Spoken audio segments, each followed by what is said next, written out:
Diane, I'm listening to a podcast, Black Lodge Trivia Night. I've never heard so many game aspirations in my life. All right, welcome back to Black Lodge Trivia Night. This is Art again, and it's just me, Patrick, and Matt are tapped to direct the next two Avengers movies, so they are all tied up in pre-production as they get started on the work on the next, closing sort of coalescing chapters of the Marvel Universe. We're going to be doing some more Ker Nethalas. Remember last time I sort of explored a lot of the map. I've been started here in room 1, went to 2, eventually made my way to 3 via the second staircase that this door's lock had been broken over time. Checked out 4, made my way down here. Had a couple of fights. First was against like a swarm of rats. That went okay. Then I faced I guess it's a flesh eater. I don't know why it says self-assured monster test 1. I guess I didn't change the name of everything. Anyway, that fight went a little more poorly. So I'll bring my character in. Took a couple of shots to my toughness, lost a lot of sanity.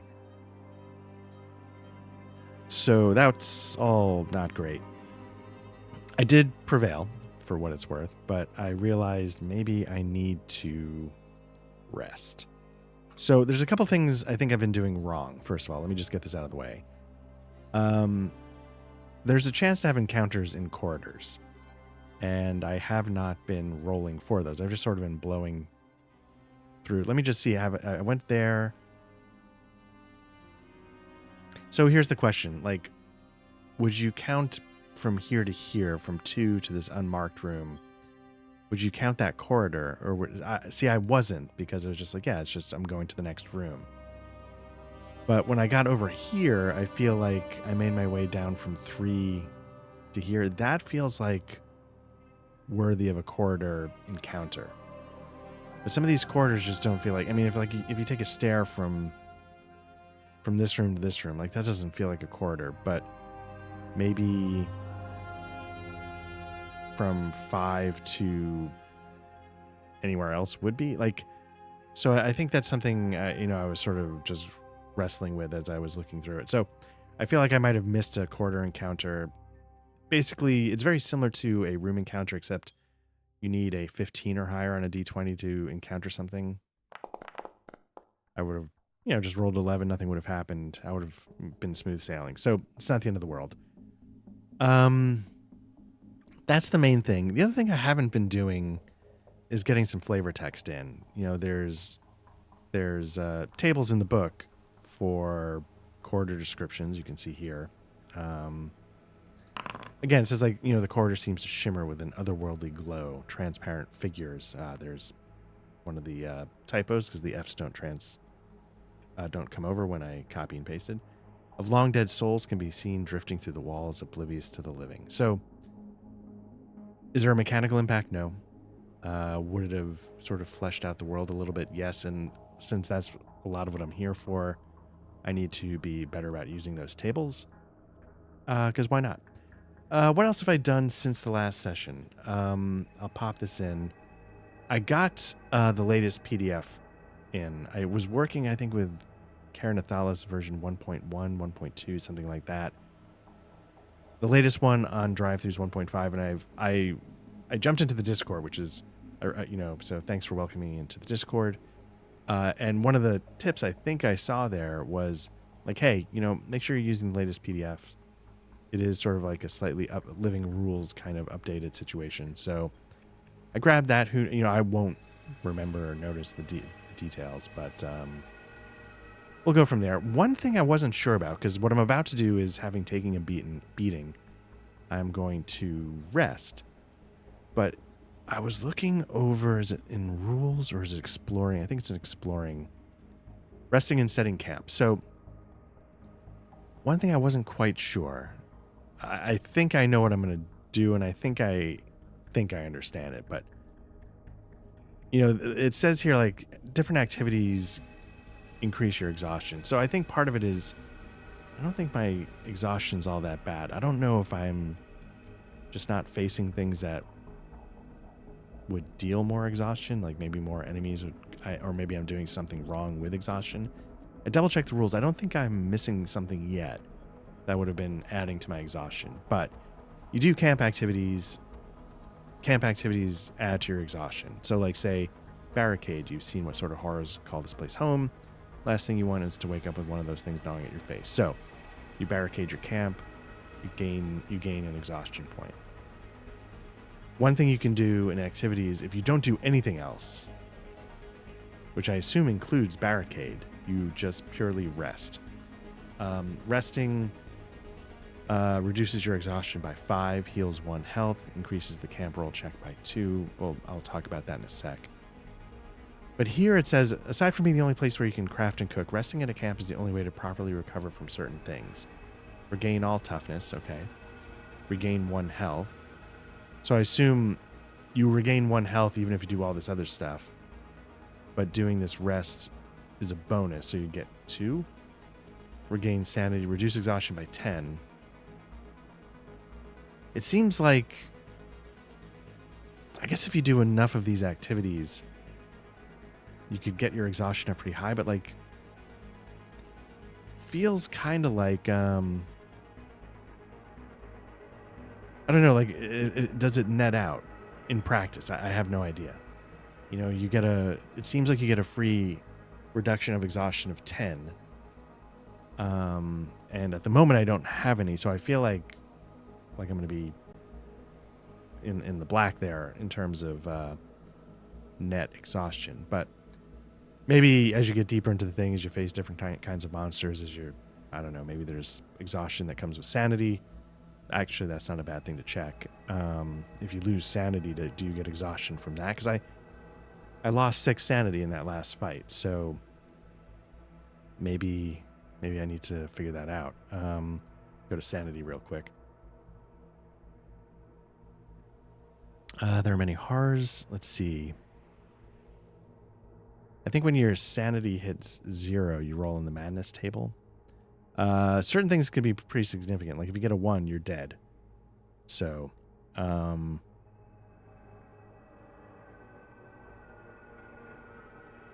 not seeing anything specific. Oh, it looks like if you suffer a madness episode, you get all your sanity back. I guess that makes sense. You restart the track.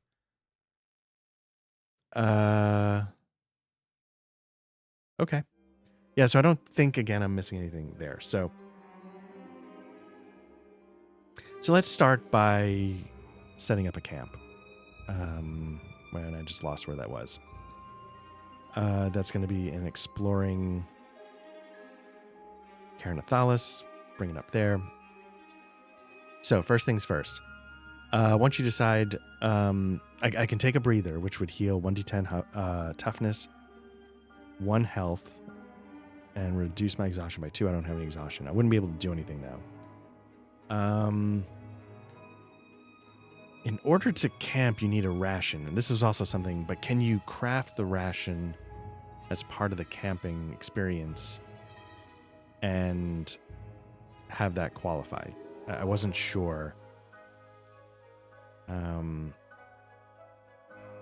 Or do you have to just sort of, in this case, like eat the first camping experience as like a, basically if you don't have a ration, everything's sort of half strength. Whatever you do, it's half. So I'm trying to figure out, like, is this first one just tough luck? You know, given the kind of game it is, I could kind of see that. Like, you need the ration. I guess you need the ration when you set up camp. Setting up camp consumes 1 ration. So I guess, yeah. So I guess setting it up is step 1. So here's what we're going to do.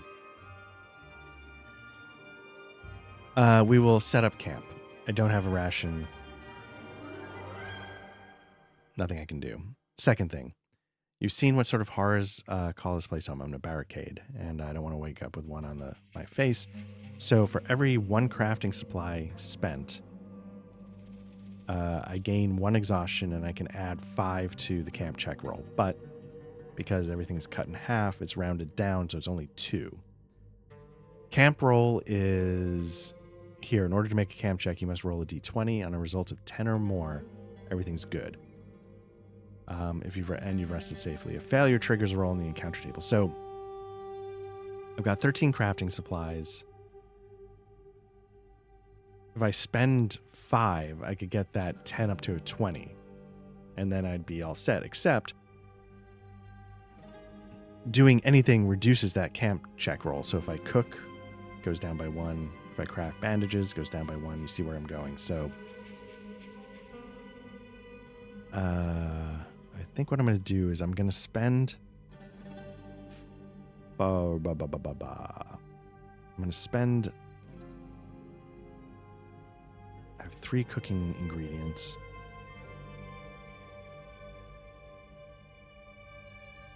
I don't know if this is going to make any sense, and this is sort of playing like a short-sighted game because I'm thinking of this, oh, it's just the starting adventure. Let's give it a shot. I'm going to spend 7 crafting supply. That's going to bring me from a 10 to a 20, 24. Does it seem... I'm going to spend 6. So I've got my crafting supplies went from 13 to 7. You see it right there. That's going to get my... It's going to make it a 22 for my camp check. I'm going to craft 2 rations for my cooking supplies. So I'm going to drop that down to 1. I guess I'll put 2 rations, I guess. That's going to give me 2 exhaustion. And it's going to reduce... So I'm at 22, now I'm at 20. This is going to get pretty sloppy pretty quick. Where's my exhaustion? Let me add a pad of paper here. Okay, so I was at 22. Now it's at 20. My exhaustion is...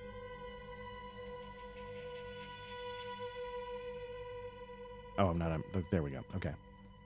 Current exhaustion is at 2. I'm going to craft torches. Turn 1 crafting supply into 1 torch. Crafting any amount of torches. So I'm going to take... This is what I was going to blow most of my crafting supply. I'm going to take... Got a bunch of candles, though. I'll do 3. So I've got 3 torches. Now that's going to reduce my camp check by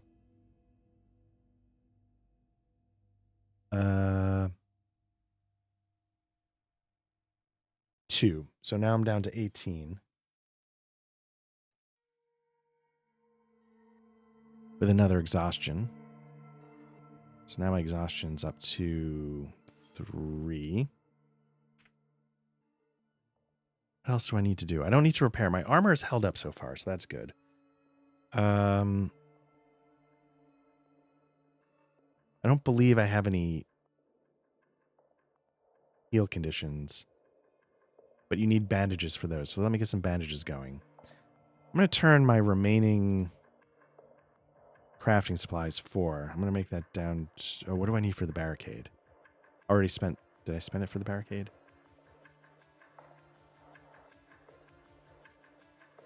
I don't know if I did. Did I? I did.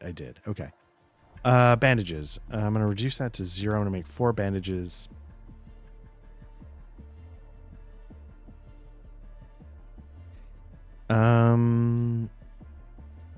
It's going to up my exhaustion again by 1. It's going to reduce my camp check roll by 1. So now I'm down to a 17. So I barricaded the crap out of this place. I crafted torches.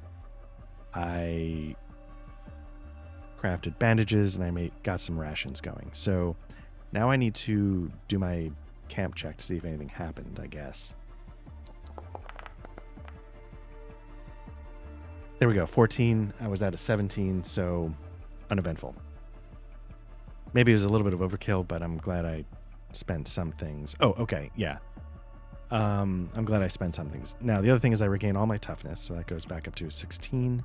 I regain 1 health, which I lost just coming to this place. Regain D4 sanity. 3's not bad. Back up to 10. And reduce exhaustion by 10. So my exhaustion goes from 4, I guess, back down to 0.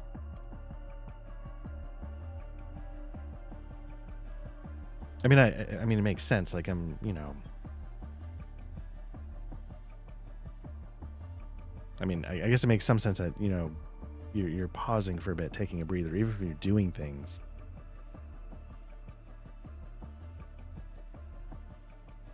You would still, you know, recover some exhaustion.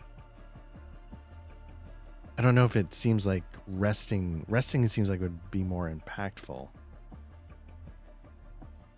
Like, you know, if you get 10 there and only 5 here, who knows? And what do I know? Okay, so let's say we successfully rest. Does resting also... Something's got to happen with the die. And let me just see if I can figure out what it is. Camp check.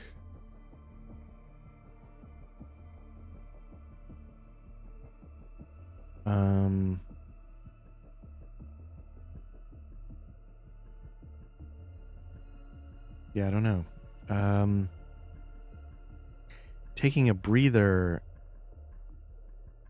changes the tension die, but does setting up camp?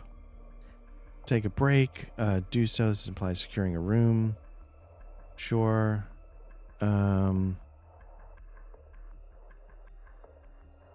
Maybe you don't.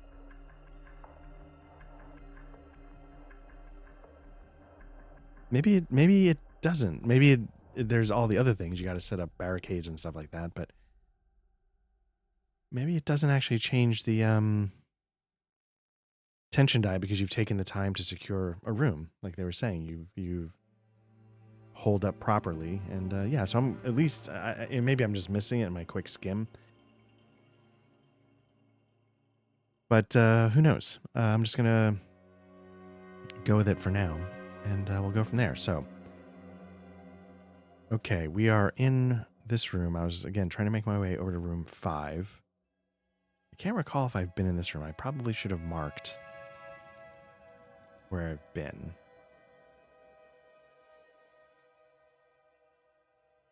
Draw freehand. I don't know what color it's going to be.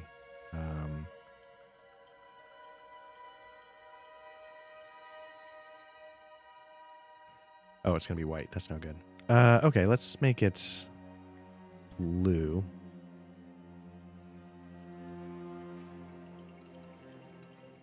Okay, because I think we went...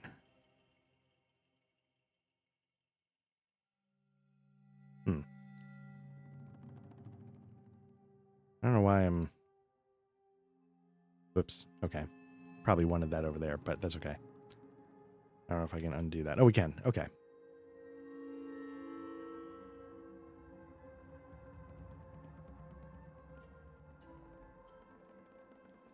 Yeah, it's still white for some reason.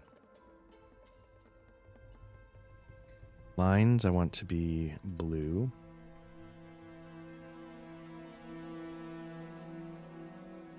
Let's try it now.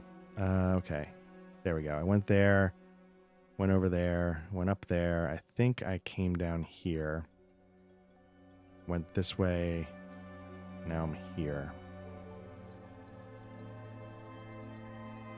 But I've been in room 4. So maybe I went... It's not that it's that important. I went here, and then I went down.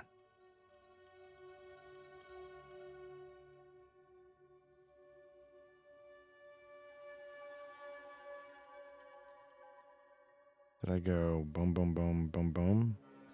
Let's pretend I did that. I can't recall, actually. But I feel like so far that's the general gist of it, because I've been in room 4. Because room 4 was the altar where I got a bunch of candles. So I know I've been there.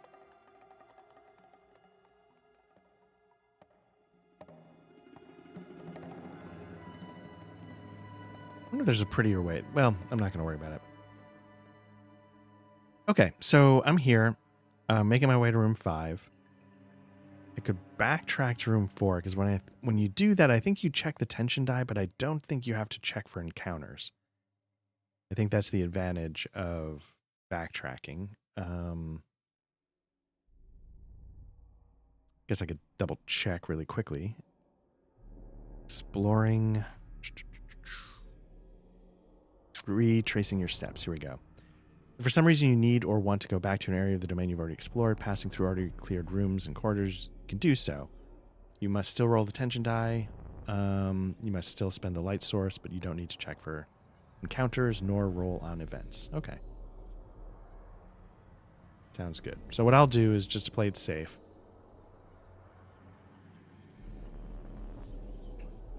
Now from here, so I need to... I think I lost track of my character sheet. Here we go. Let's pop this in. Light source is going to go down 1 if I can figure out where that is. I think that's on the front page. That goes down to 2. Tension dies a D8.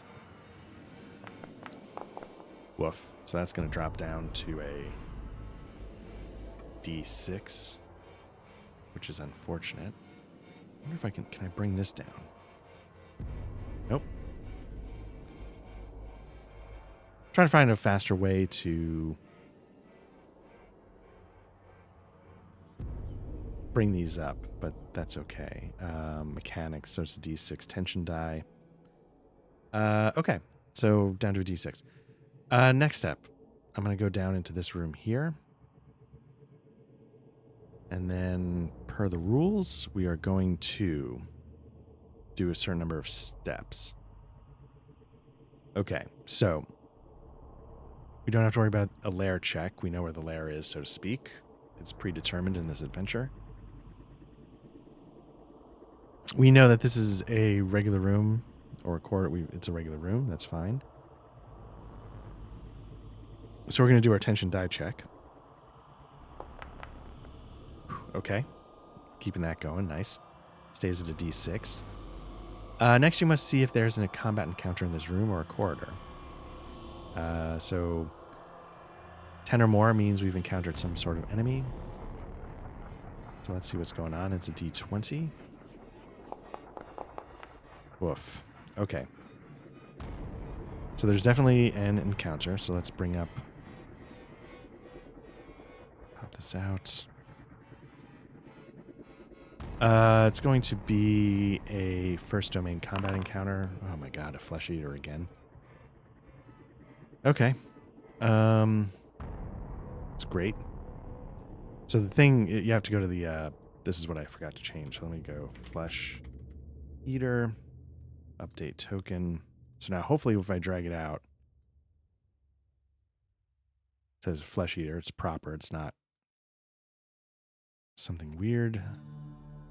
And then what I can do is I can change this token. I guess what I should do is let me change prototype token to be bigger. Update that. Let's see if I did it right. Get rid of this one. Drag this out.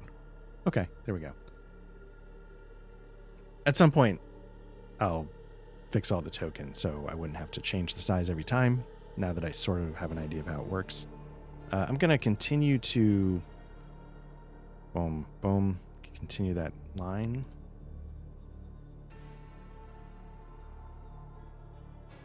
Now, I think it says somewhere in the rules that it's a really good idea in a domain, at least in this domain, to really explore all the rooms before you take on the Overseer. If you haven't guessed, like number 7 is the exit. It's pretty clear. 6 is the Overseer's lair.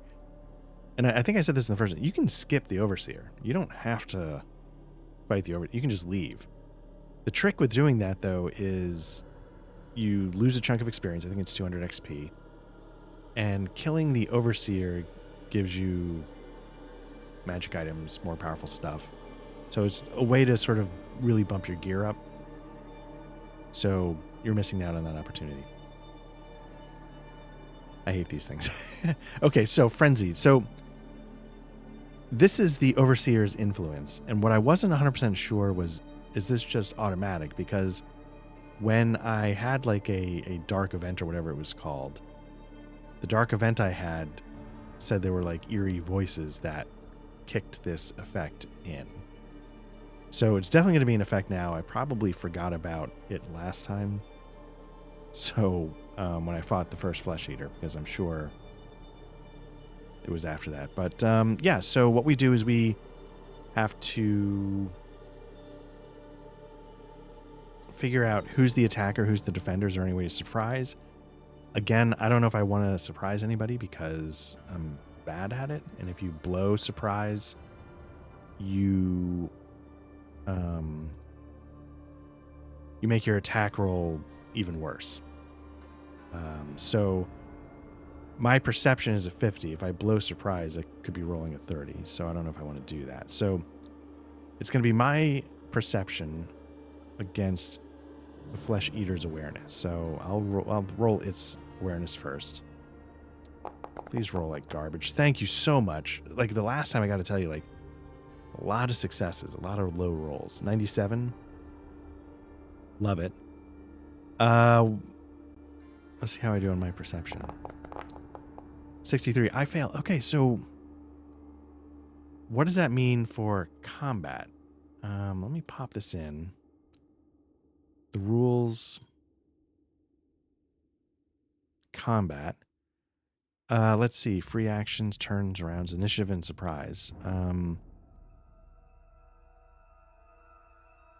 Okay, whoever wins gets to act first until combat is over. If either side rolls a critical failure, their opponent attack as if they had surprised them.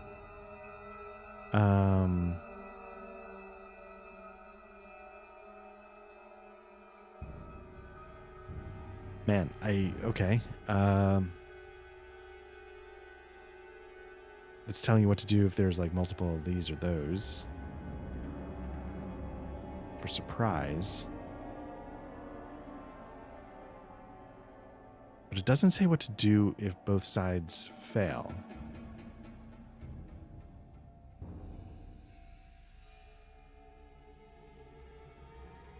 So let's check opposed checks. Let's just see what it says.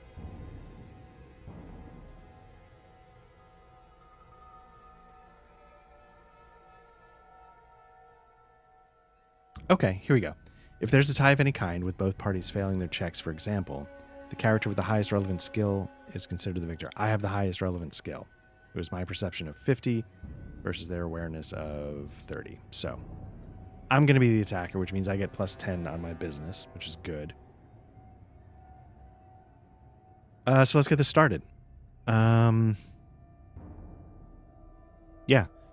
It's going to start with my bludgeoning weapons. See if I hit. I get a 10 because I'm the attacker. Got it. 52. It's going against their combat skill, which is a 25, which is terrible. Like, that's the thing. Like, I should be, and they failed. Perfect.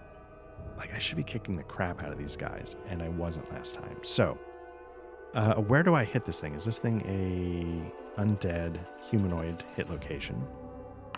I hit it in the chest. It's got no armor.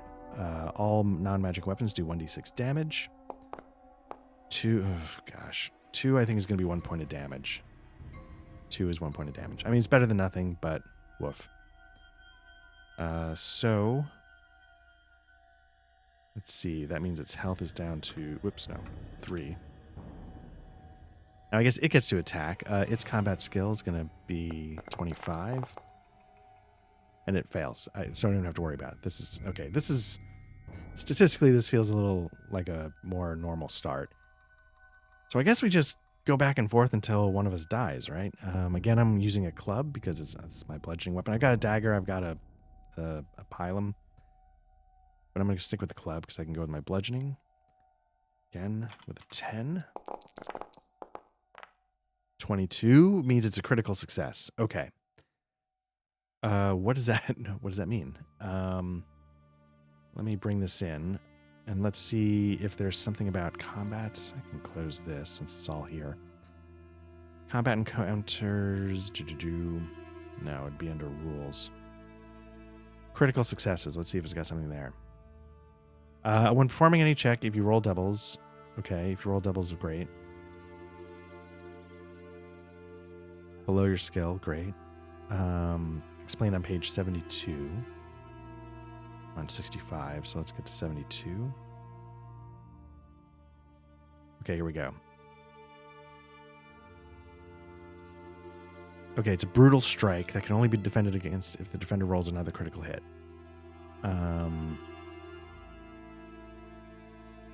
They did not. Combat critical has their damage doubled. That means if you would usually roll d6, you would roll 2d6. Great. Okay.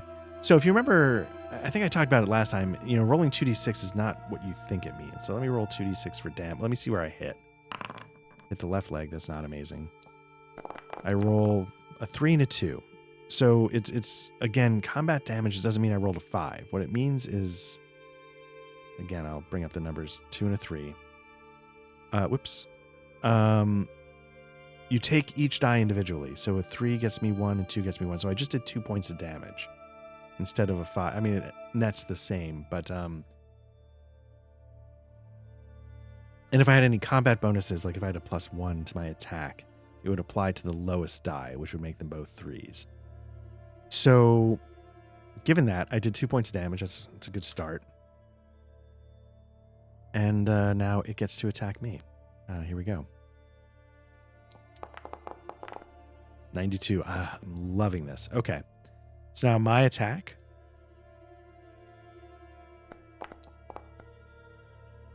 Okay, 38. It's going to roll a combat skill. 63. It failed. In that case, I don't even know if it was worth rolling because I rolled a 38. So even if it succeeded, its roll was going to be below a 38. So it might not have mattered either way. See where I hit. Chest, 1d6 damage. I was about to say, the only thing I can't do is roll a 1. I rolled a 1, that's no damage. It's just like a glancing blow. So now it's the Flesh Eater's chance to attack. Woof, 12. Okay. So now I have to see if I can roll my weapon skill and beat a success, but beat a 12. And I fail. Okay. So now we get wrecked. Okay, so let's see what kind of attack it does. Man, stupid rancid claw. Okay. The Flesh Eater slashes at the target with his grotesque claws, dealing d6 slashing. If the target is a creature, it must succeed on an endurance check. Okay, so let's see where it hits me. I'm hoping the chest, because that's where I have armor. Left arm. Nope, this is what happened last time. Okay. Does d6 slashing damage. Okay, so I'm hoping maybe for a 1 where it doesn't do any damage. Oh my goodness. Okay. As you can see here, 6 is 2 points of damage. It could be worse, but it's as bad as it could be in this case. So that's 2 points of damage, which I think is going to go against my toughness. So it goes down to a 14. And then, of course, I take an additional d4 necrotic damage. See, okay, I might have screwed this. Or the wound is otherwise treated. Does that mean bandages? I don't know, or is it just something that keeps happening in combat unless somebody spends an action?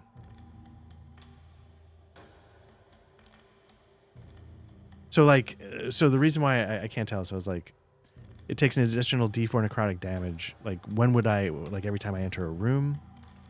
Or is it just every round of combat until somebody heals me? Like, that's what I'm just not 100% sure.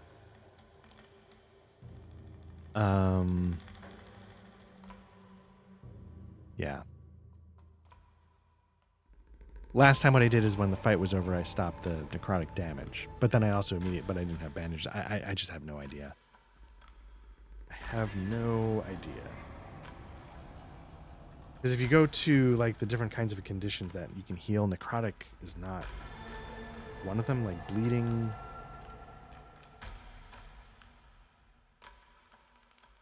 Anyway. Okay, so It does 2 points of damage, and then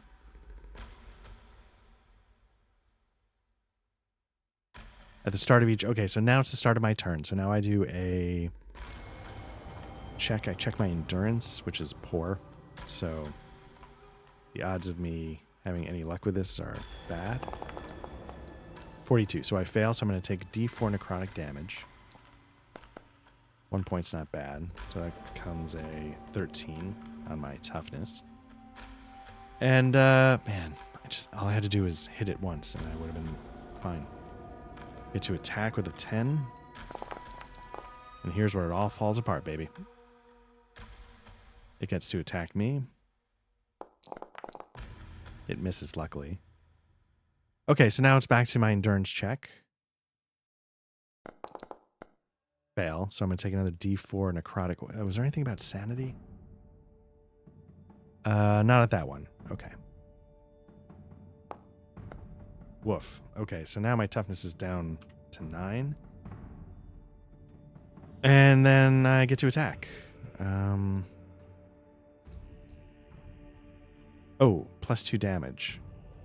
So when it hit me, there would have been another 2 damage. So let me bring that toughness down to 7. What else?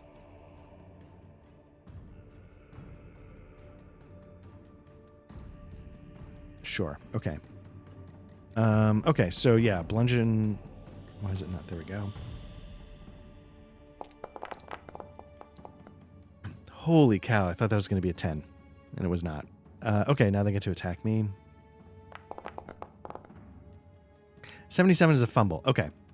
So when you fumble, I think there's a fumble table.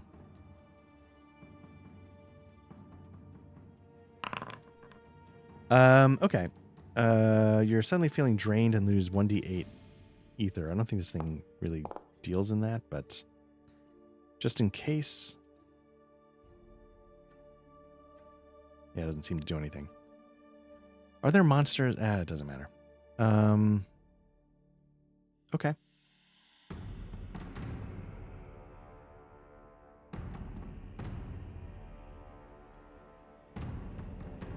That was its attack. Okay, so now it's my...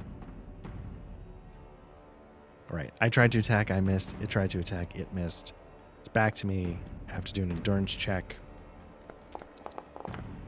I got it. I got it, so I don't take the D4. Thank goodness, because I'm down to 7 toughness. So what we're going to do then is we're going to start the cycle over. Let's do our attack. 57. Great. Again, I guess it matters if they roll a critical. So if they roll an 11 or a 22.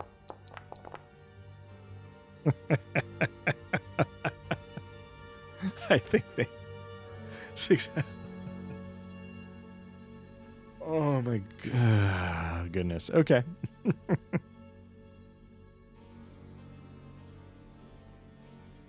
Okay. Sure. It's an opposed check. A critical beats a regular success, so... Just this thing to die. 79 is a failure, so now it's back to me. I do my endurance check. See if I keep standing. 35 is a failure, so now I'm going to do another D4 necrotic damage. 1. Okay, at least I get a break there. Okay. Bludgeon. I just need to do 1 point of damage. Let's see, 10. 48. Thank goodness. Again, if they get an 11 or 22. 70. Okay. Not that it hopefully matters too much. I hit it in the left leg. I'm going to do a D6. Just don't roll a 1. 3. That's worth a point of damage. Holy cow. Okay. So I get 50 XP for winning. Get a bonus 10 for this thing being a little super powered. So XP goes up to 160. Again, I don't know if I mentioned this. I might have in passing. Every level's 1,000 XP. So there you go. So there we go.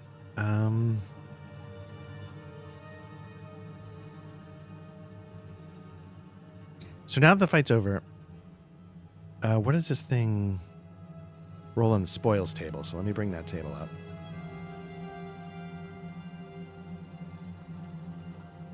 Let's see. Spoils. Let's see. Roll on the mundane items table. Okay. Let's see what that is. Just curious. What is the spoils table?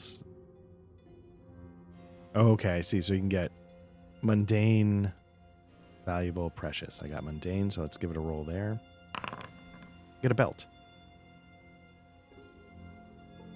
Belts can be useful. I think they help you carry stuff. So let me get rid of this guy. Let me bring me up. And I get a belt. So yeah, you get quick slots for a belt. I don't know if it helps at all, but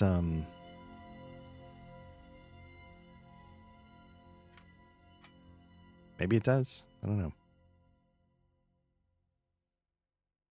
Okay. So there we go. Now I think I can also scavenge.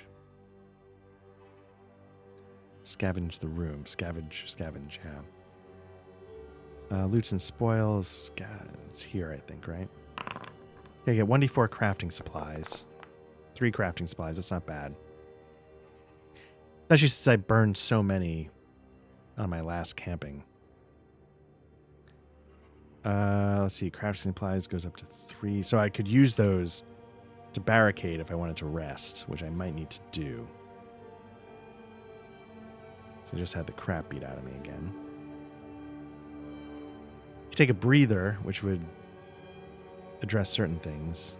It would help me tackle the toughness. I wouldn't have to spend any resources. But I would have to...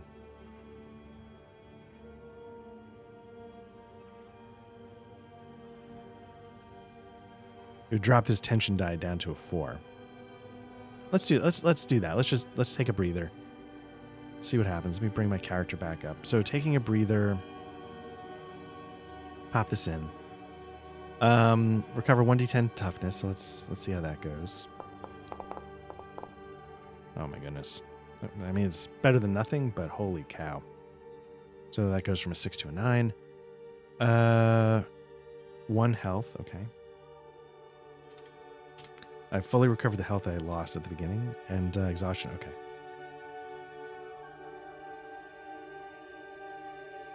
Okay. So, yeah, we took a breather. Didn't help quite as much as I had hoped. This goes down to a D4. Other way. Move. So now we're going to run into the question I've been having. Does this count as a corridor where you might have an encounter? You know what I also should have done? I'm really bad at this because I'm just sort of speeding through it. Should have rolled a description for this room. The resting place of an heir to the Empire whose lineage has been lost to history. So that's what this room is. So what I'll do is I will go here. I will reduce my light source by 1 to 2. And then I think I need to roll a d4. The tension die, 2. Rolling a 2 is going to make it go back up to a d8, but not before it triggers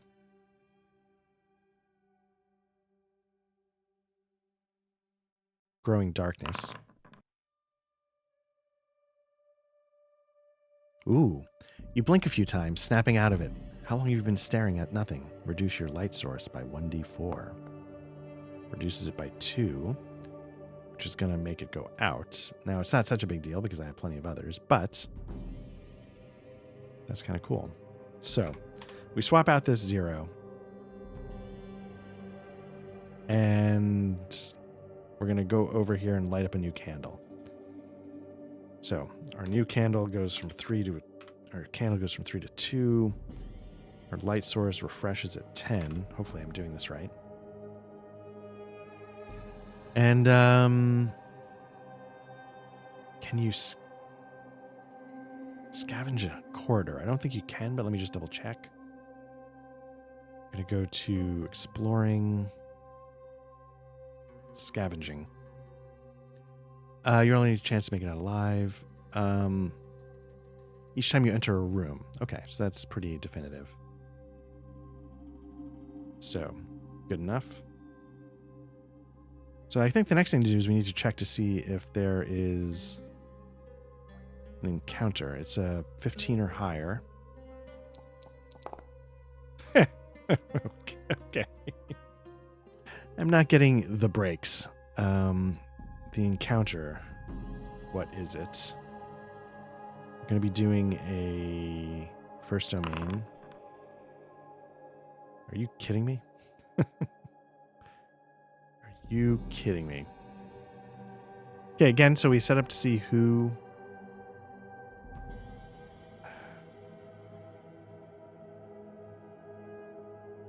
This is a frizzy flesh eater. So it's my perception versus its awareness. I'll do its awareness first.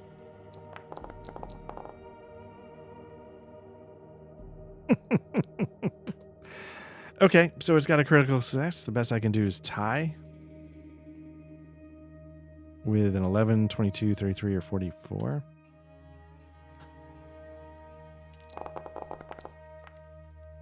Success. So I fail. I can run. Let me figure that out because I don't know if I want to fight another one of these things. It's going to be a little tough because it's going to do +2 damage. I'm still reeling from the last one. I've only got 9 out of my 16 toughness. Combat encounters. Is it in the rules? Combat. So I think if I run, what I have to do is I have to go the way I came. Free actions, reactions, initiative, surprise, abilities, flee.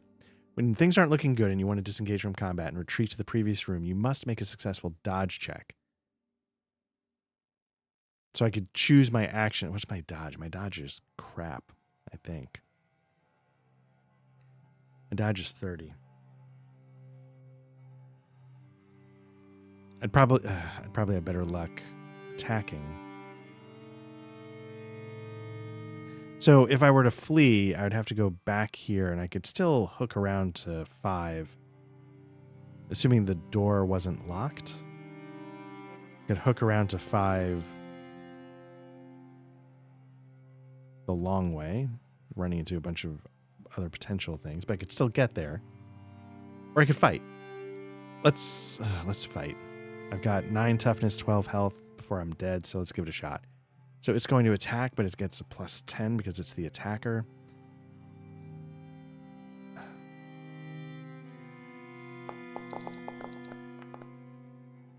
$15 against my bludgeoning weapon.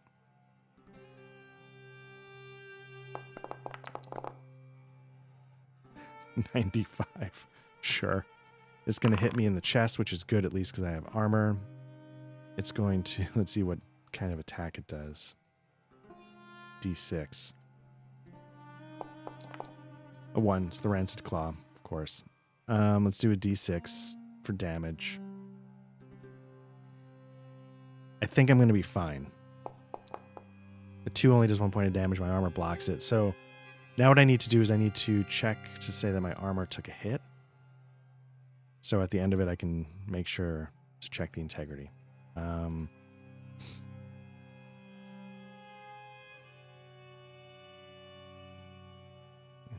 Again, still getting over it a little bit. Sorry.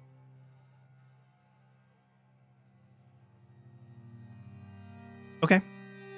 That could have been worse. Okay, so now it's my turn. I'm going to bring my attack to bear. 54 succeeds. Oof. Thank goodness. I hit it in the... Please give me a head. Nope, left arm. I do a d6 of damage. 4. I think that's 1 point.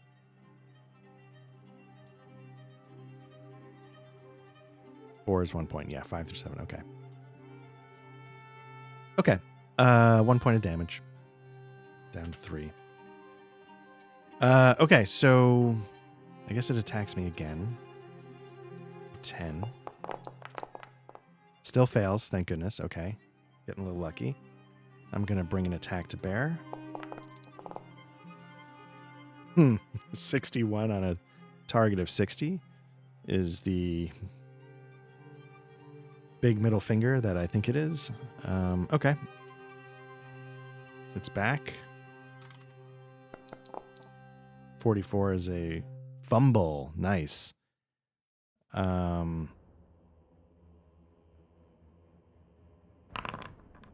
Strike yourself with a normal attack. Okay. Well, what would a normal... Well, let me double check. What does a normal attack mean? Or what does fumbling mean for creatures? Is it different? It was on page 72. 68. 72.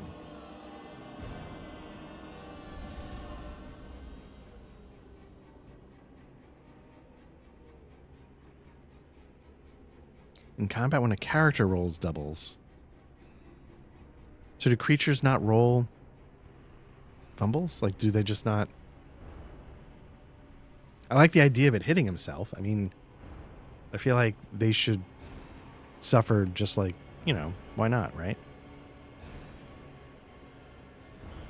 But then they would also get double the damage.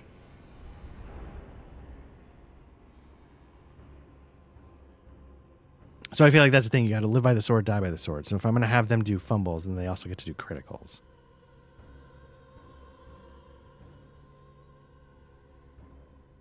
Let's do it.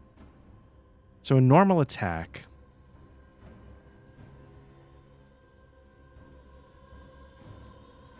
This still doesn't work. Does a 4, which is a grasp. So the only reason why this is disappointing, it doesn't actually matter that this doesn't work. It's just, I gotta say, for like a homebrew volunteer, like labor of love kind of thing, I'm really pleased with how the Ker Nethalas module works within Custom System Builder. It's great. I think, I know, you know, again, on the Discord, someone's mentioning that they're sort of building something out on X-Core and Fantasy Grounds. I would love to try that there too. I think there's something for Roll20. But I have to confess, like, I was really taken with the idea of this game, and I was like, yeah, but okay, do I just get form fillable PDFs? Am I going to start having... You can make it work. You can make it work somehow. But as soon as I saw somebody actually had done like the hard part already, it just made this shoot to the top of the list so much easier. It's a game that I was really interested in, really fascinated by, and suddenly made an extremely viable solo option for Black Lodge. So again, really, you know, sincere thanks. I mentioned him last time, Western Man, for forelius. You know, I genuinely appreciate the work you did to bring this together. So anyway, so it would do a grasp. It lunged, attempting to engulf it in its rotting embrace. I guess I'm just going to, like, a regular attack is usually a D6. So 3 is going to do 1 point of damage. That's what I'm going to do. I'm just going to say it's a D6 because that's the standard attack. I don't know if it's correct. I don't know if any of this is correct, but that's what I'm going to do. So that's the fumble. So now it's back to me. So let's see what I do. 67 is a failure. It's back to the creature. It's a plus 10. 46 is going to be a failure. Good. Okay. Back to me. 80 is terrible. So I think I'm doing combat correctly. I think it's just I'm a low level without much going on. I think it's just a back and forth until one of us dies. I don't think I'm I don't believe I'm missing something drastic. Maybe I am, though. I don't know, but I don't believe I am. Combat is just free actions, reactions. You get one free reaction, which you can use to parry an attack. I don't have mastery abilities. Do I have any? I do. I have evasive strike and emissary, which is a heal wound.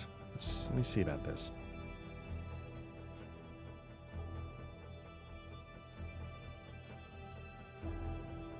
So I could use that, I imagine, to heal like the necrotic damage. I guess I should be paying attention to that. I could use a standard action to heal it. So that's good to know. What does my weapon mastery give me? Requires a melee attack check. You strike at your opponent while at the same time sidestepping their attack. If you score a hit, your next defensive check receives plus 20. I should be doing that all the time. What am I doing? That's actually a big deal. So I'm going to do an evasive strike, which I should have been doing the whole time.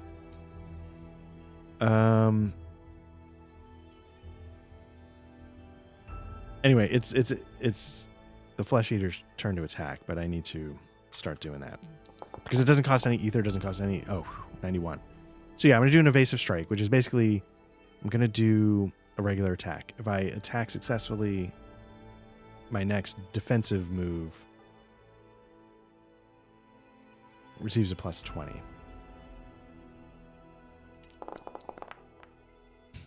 I fail. Okay.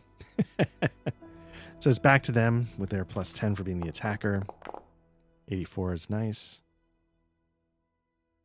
Again, evasive strike. 96.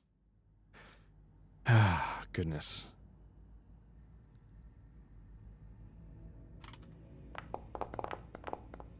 $31's gonna... How's that a failure? No, it should be a success because I don't know if I just didn't register my plus 10 or if I forgot to enter it. So that should be a success. So I'm going to try and defend against it. Wow. Okay, it's going to hit me in the right arm, which is bad. I'd love to have that in the chest. It is going to do a 5. Flesh Eater lunges at the target, attempting to engulf it in a rotting embrace. Target must make an athletics opposed check.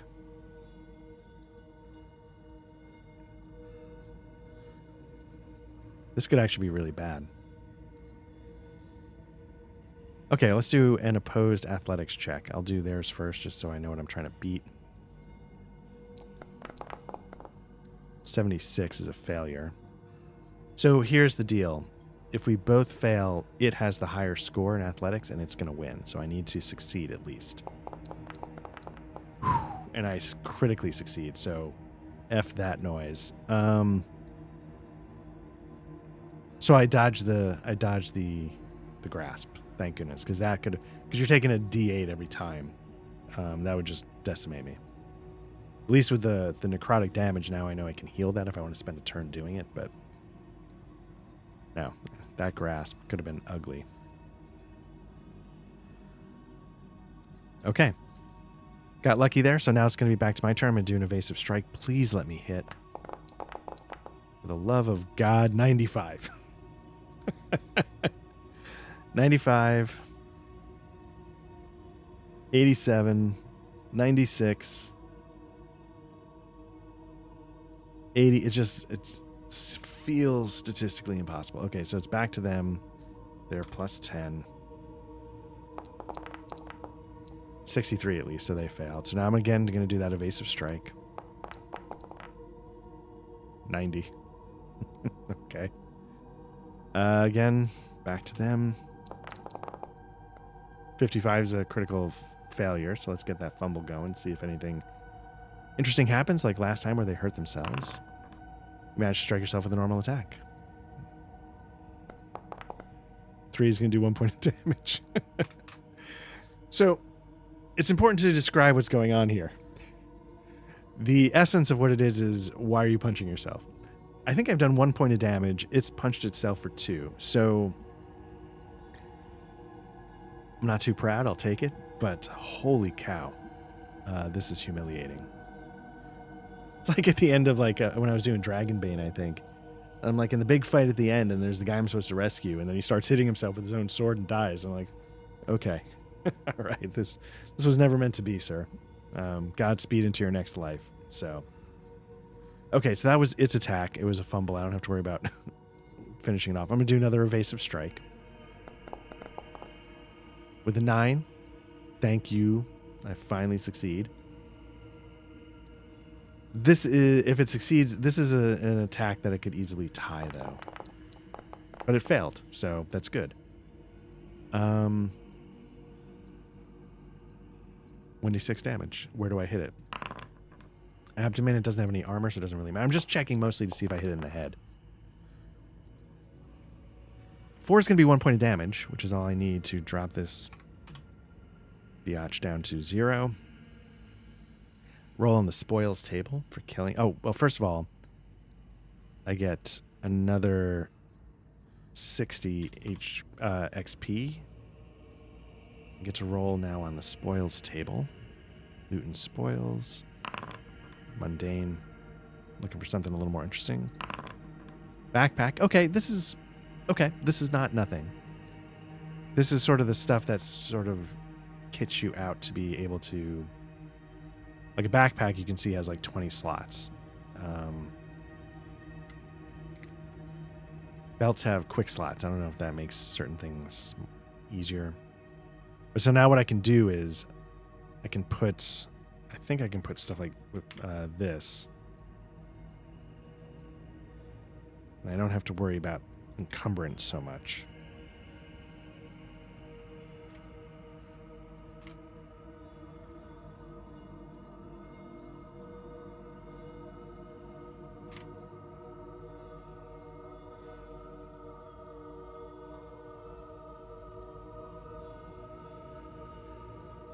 What I should actually be doing is I should be, like, if I pop this in really quickly, spoils and loot, other items and gear. So backpack is normal, so it takes 1 slot. A belt is normal, so it takes 1 slot.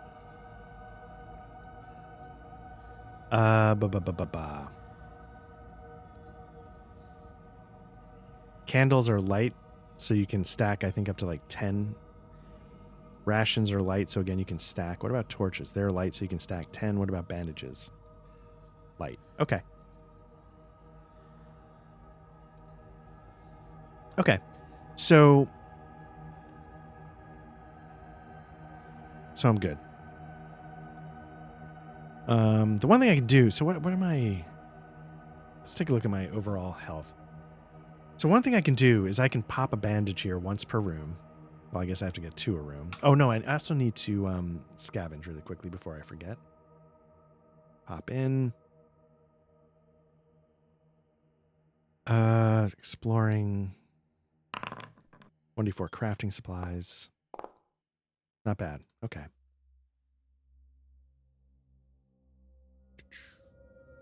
Four, right? Okay.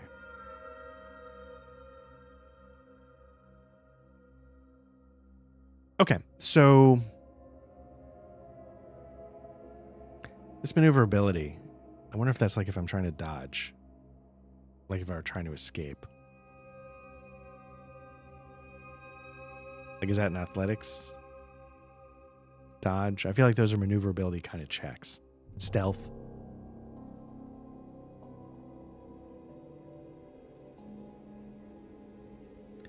So maybe it's good I didn't try and escape there. Okay. Anyway. So that's the hallway. And now I go into the room. Continue this line.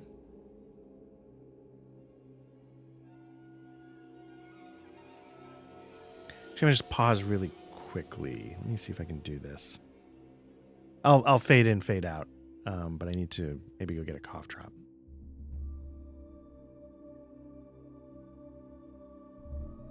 Okay. I'm back. Pardon the mouth noise. I got a cough drop going. So now I'm in room 5. I've made it. So there's certain things we got to do, as always. We'll bring this back up. We'll pop this in. Exploring. So first and foremost, let's drop our light source down. Light source goes from a 10 to a 9.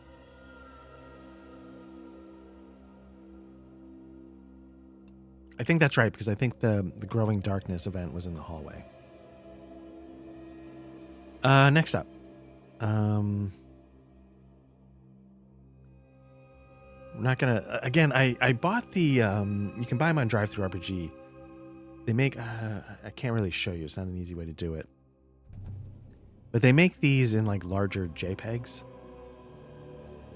And I would like to use them. Like, I know there's the random generator you can use here in Foundry, but... And then I was trying to think like, oh, how could I cut the graphics out to make this and that? And then I realized, like, does it matter? Like, you know, you can, if you're mapping it on graph paper, they say, oh, you can like twist the rooms around to make sure that the doors match. And if it doesn't work, you know, re-roll so you get one that does and blah, blah, blah. But in something like here, you could just sort of lay the cards down. Like room 1 is here, then it was a corridor, then it was a room, then it was a room, then it was a corridor. And you just move your tokens across it. I don't know. I guess it could work. It doesn't really matter, I guess, either way.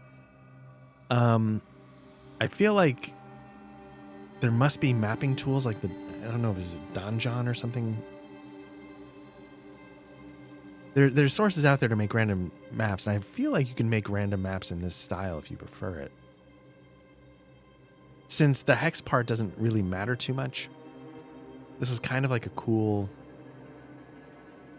perspective. You know, I don't know if it adds something or not, but I feel like it does to some degree. But anyway. Okay, so we don't have to worry about a layer check. We don't have to worry about a domain exit. So now we're going to do the tension die. 5, so we're good there. Let's see if there's a combat encounter. It's a D20 and a 10 or higher. It's on.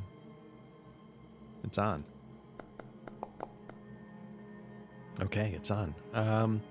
So let's see what we need.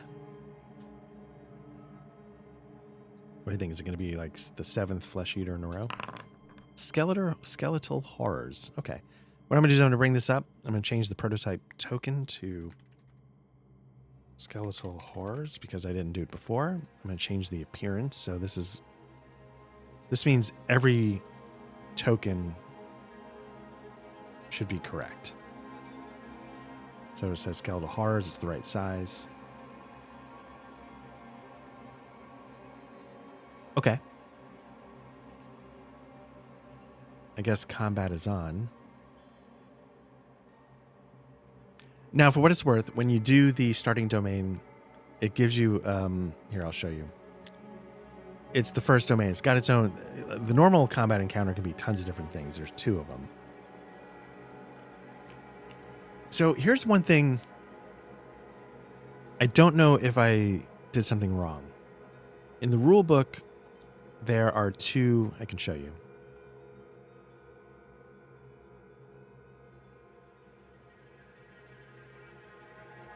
Okay, so what you do is you roll a d6. I don't know, 1 to 3, it's table A, 4 to 6 is table B. Table A is d20. Table B is d20. But when I was creating the tables, it left one of them off. And I'm trying to remember which one it was. And so I didn't know if it was left off on purpose, or if it's just the numbers didn't quite work out the way they were supposed to. I'm trying to remember which one was left off. And I can do that by going to the rules, exploring, combat, creature stat blocks. Yeah, I really forget which one it was, but there was one that was not listed on... It was table B.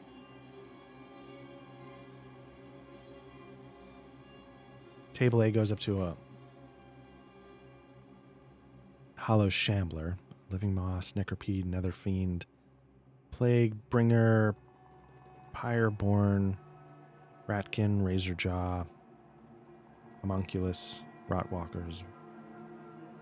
Oh, this is what it is, Skeletal Horrors. So Skeletal Horrors are listed in the book. They're not listed in Combat Encounter B. So I didn't know if they were reserved only for the beginning, and that's why they're not on the Combat Encounter B, or if it was just some weird oversight. So I created my table B to have a 1d21, so it could include the Skeletal Horrors. But I guess I should double check that. Seems weird that you would have only, because I think A's got, or do they? There's no Flesh Eater. Okay, so is that the case? Is it that the...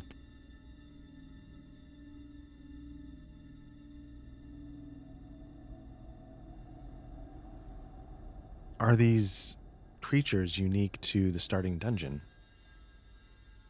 And where the hell did I get the stats for... Yeah, Blightfang Rats I don't see. I don't see Flesh Eater. But where did I get the stats for them then?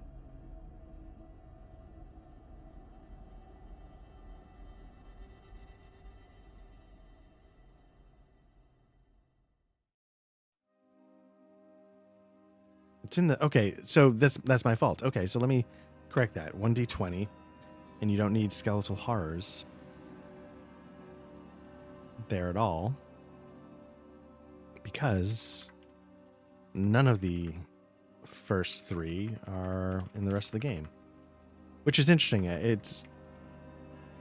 I wonder why you wouldn't have them later on.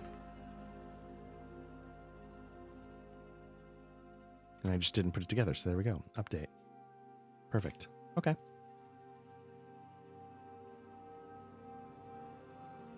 Pop out.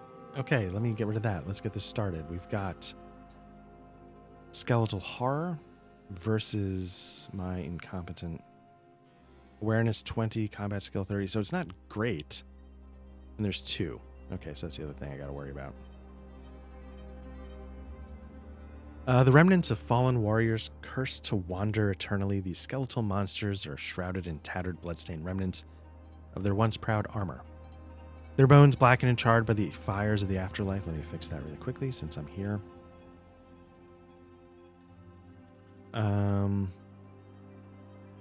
With hollow eye sockets emanating an otherworldly glow, they wield spectral weapons with an unnatural dexterity, instilling dread in the hearts of those who dare cross their path. Driven by a thirst for vengeance, skeletal horrors mercilessly hunt those who trespass upon their cursed domain, their hunting walls echoing through the night, a haunting reminder of the tragic fate that befell them. Okay, they do have armor in the chest, so I got to pay attention to that. So it's on. It's going to be their awareness versus my...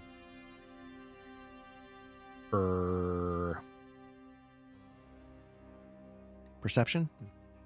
I like to do theirs first, just so I know what I'm dealing with. Okay. Looked like it was about to be a 45. Instead, it's a 5. My perception. 39. Okay. That's good. I succeed. I have the higher roll. I'm the attacker. I like that. So we're going to start off.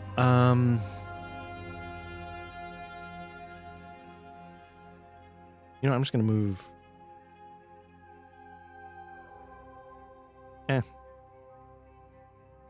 Whatever. I'll attack the one on the left.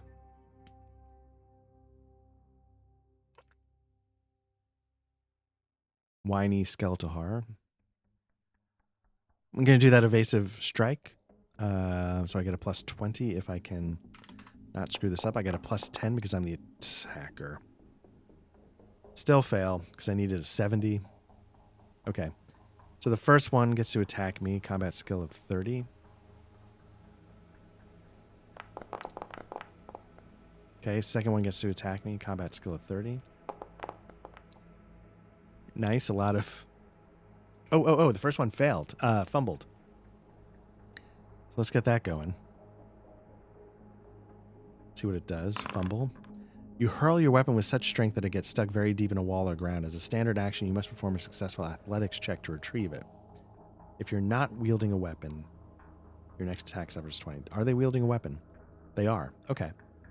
So, standard action, they must perform a successful... Okay, so on the next turn, Whiny needs to do an athletics check. This could be very helpful. It might take Whiny out of the fight. So what I'm going to do is I'm going to switch to attacking Flirtatious. Hey, girl. Okay, I'm going to do the, again, the evasive strike. I get a +10 for being the attacker. 3. Okay. That's going to be an easy one to beat should it succeed.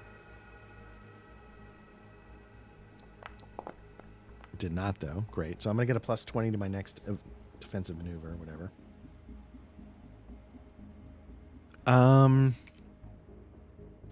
I hit it where? Abdomen.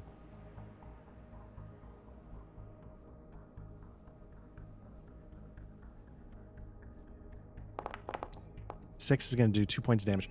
So let's see. It's got chest armor. Let me just see my armor real quick. Okay, mine specifies chest and abdomen. Okay, so I'm just going to say if they wanted to be both, they would make it both. That's going to be 2 points of damage.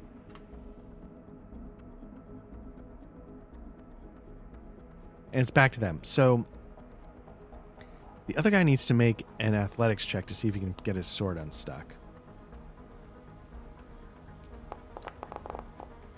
Ooh, he does. Okay, so that's going to be its turn. Flirtatious now gives me a shot.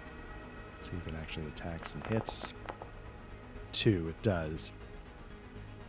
I get a +20 because of my evasive strike.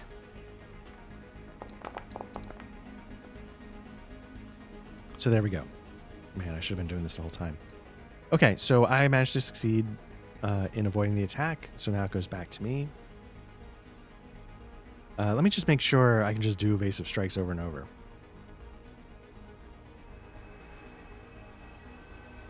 Yeah, I mean, it's a standard action.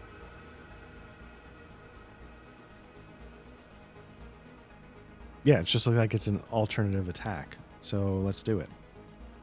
Let me get a +10 because I'm the attacker, as always. 3, again, it's going to be very easy to dodge if they can succeed this.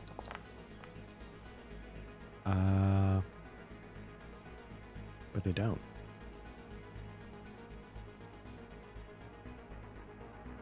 So, again, I get the +20 next time if I need to. It's going to do a d6 damage. I'm going to hit it in the abdomen. 2, that's a 1 point. That's all I need. So Flirtatious is down. Get Whiny up. Whiny spent last turn getting its weapon together, so it's back. It's ready to attack. It hits, but I'm going to get a +20. Ooh, and I still fail. Need an 80, got an 83. So let's see where it hits me. Please be the chest or abdomen. Nope, right leg. It does. That still doesn't work. Nope.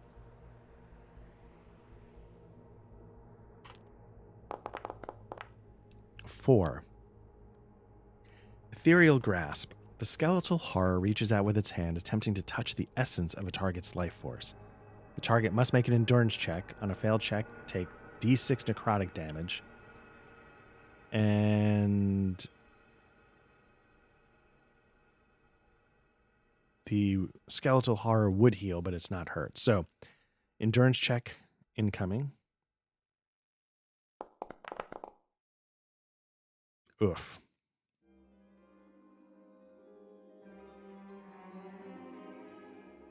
I fumble the check. So what I'm going to do is I'm going to make it double. So it's going to be a 2d6 necrotic damage.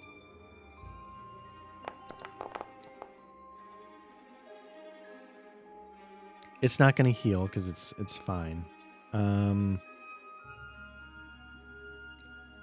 It dealt a 6 and a 3. 6 is 2, 3 is 1. So I did I lose 3 points of damage, so it's 3 toughness. Nope, other way. Okay.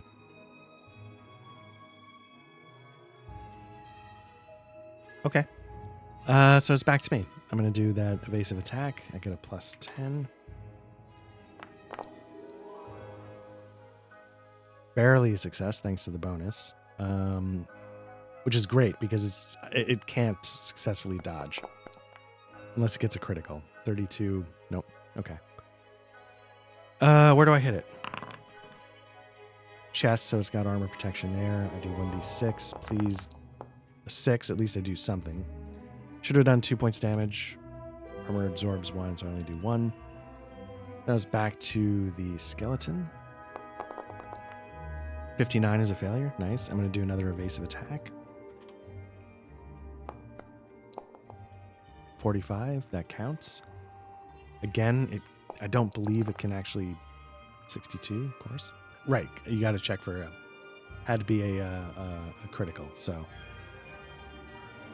Let's see where I hit it. Right leg for a d6 of damage. 2 is a single point. Back to it.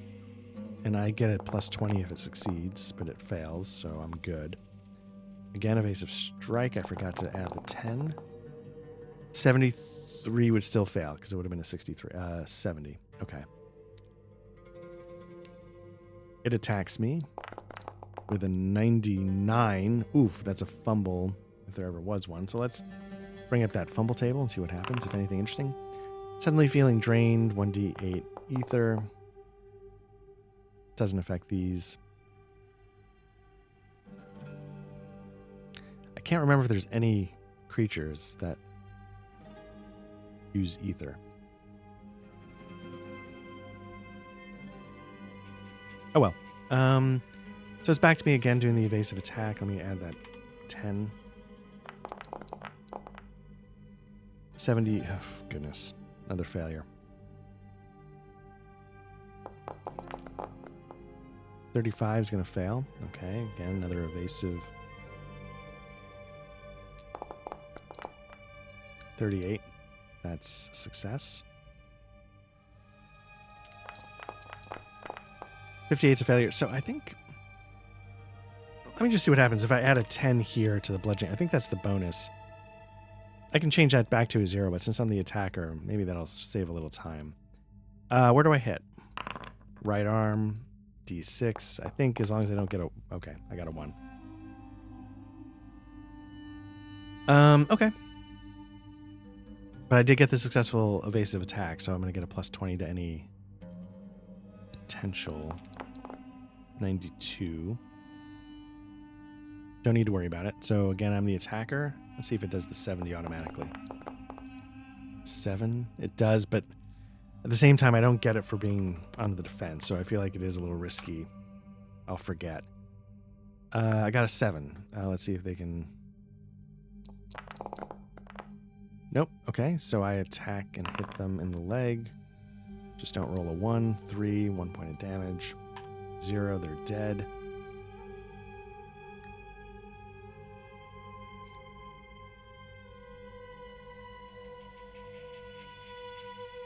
They did damage to me.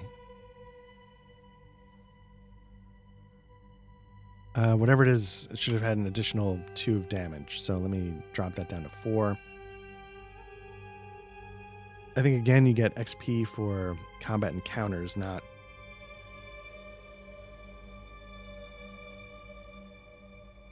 necessarily each creature.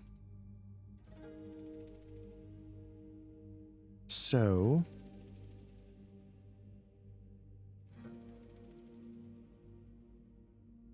I'm just going to say it was 50 plus another 10 makes it 280. You know, I thought going into this, it might take 2 domains to get to 1,000, but I could see if you keep jamming yourself up and running into stuff every single time, you might get there quicker. Now, I think... Do I roll twice on the spoils table? Because I face 2 of them.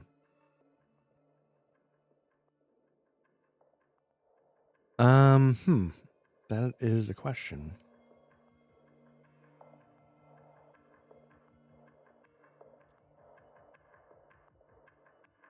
You get... Nope. Every time you defeat a combat encounter is 50. I'm going to roll twice in this. Well, who cares, right? What's the worst that can happen? I'm too powerful. I'm getting my butt kicked. So we're going to roll twice in the spoils table. First roll. Mundane. A lockpick. Very nice. Let's add that to this. Second roll. Valuable item. Here we go. I'm here for it. An attunement crystal.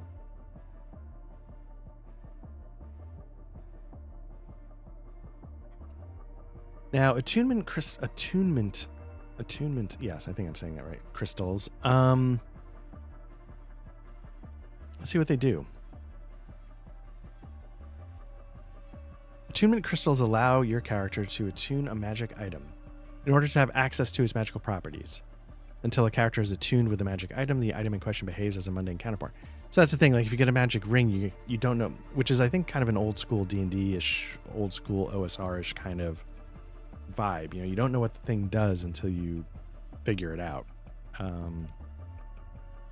So I like that. So you need a single attunement crystal in order to identify a magic item. And I think you can do that, yeah, in camp. So there we go. It's not necessarily useful at this exact second, but it could be useful down the road. Okay, so we did that. So now I get to scavenge. Is that here or is that here? It's here. I discover money. Now you can encounter shopkeepers in this game. So I discover 59 coins.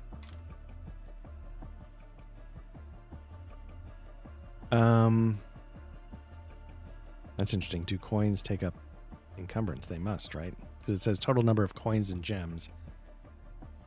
So let me say 59. Does it figure it out? Takes 1 item slot. Okay. So I'm down. Oh, that's good to know. There we go. Okay, so let me clear this guy off. And then let's take a look at my character really quickly.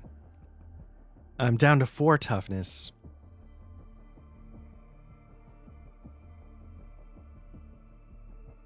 I have 4 crafting supplies. So what I can do is I can camp.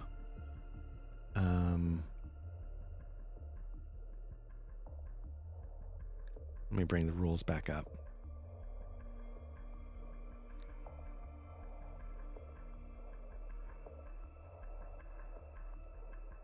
So I can camp and I can try and rest.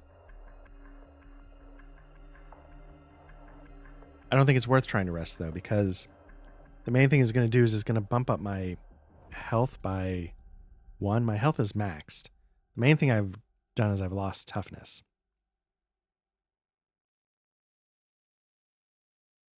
So if I just set up camp, set up some barricades and, I don't know, do something, I can, it'll burn some of my stuff, but hopefully I'll get lucky and it'll be okay.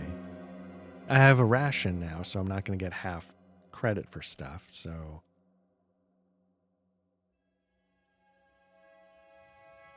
Do I have food or cooking? Okay, so what I'm going to do is I'm going to make camp. I'm going to burn a ration. Brings it down to 1. I'm going to spend 2 crafting supplies. That's going to bring my check from a 10 to a 20, because it's 5 per when you don't have to take half.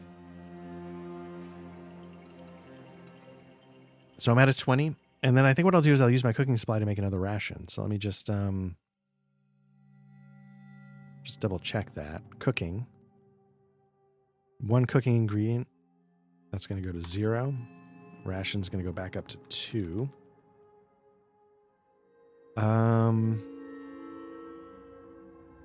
My exhaustion is going to go up by 1, which is, in the end, is going to be fine. But let me just mark that. And my cam check roll is going to go down by 1. So it goes from a 20 to a 19. So if I roll, basically if I roll a 20, I'm screwed. But otherwise, I'm good. Okay, so I'm good. So I'm going to regain all my toughness, which is the main thing I wanted. 16. Health is fine. Sanity, I'm going to gain a little back. Okay, I'm full there. 13. And my exhaustion goes back down to 0. So in a perfect world, this is when I would, if I was going to try it, this is when I would stomp into the Overseer's Lair and give it a shot. I'm maxed out. I guess I'll do a room description just to see what this. Oh no. This is a labeled room, so I shouldn't be. Did I scavenge?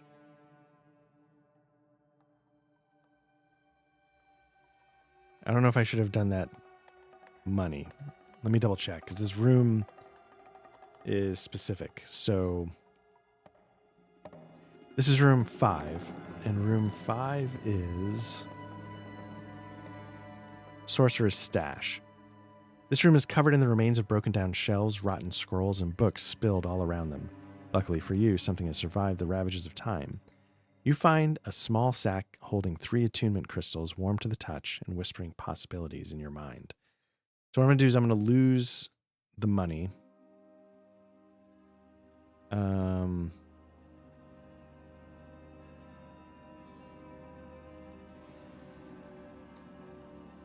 This is a Veil Shifter. This is the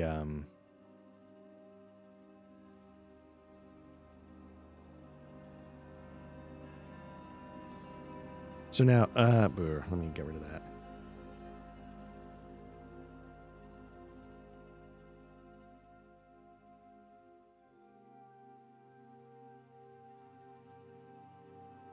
Oh, it's an Overseer, that's why. Okay.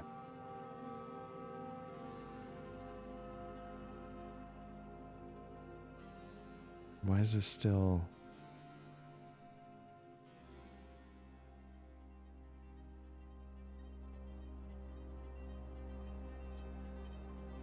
What I could do is I could... Well...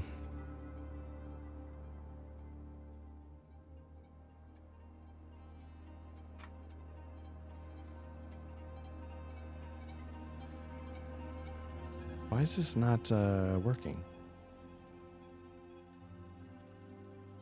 Or maybe it's because I keep doing it on the wrong... Here we go.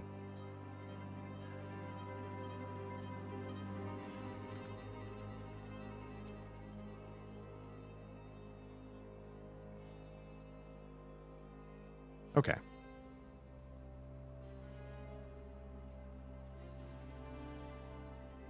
It's not important. I'm just going to put this here. This is where it is.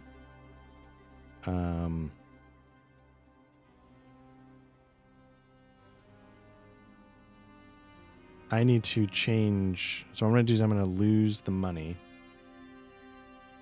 because I wouldn't have rolled something random. So let me get rid of this.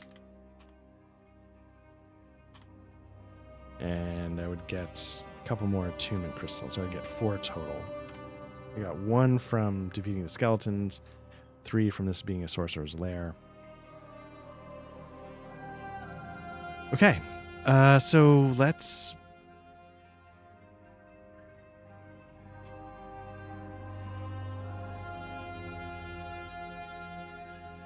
This would be a corridor. So let's move to the corridor. I need to dump my light source down.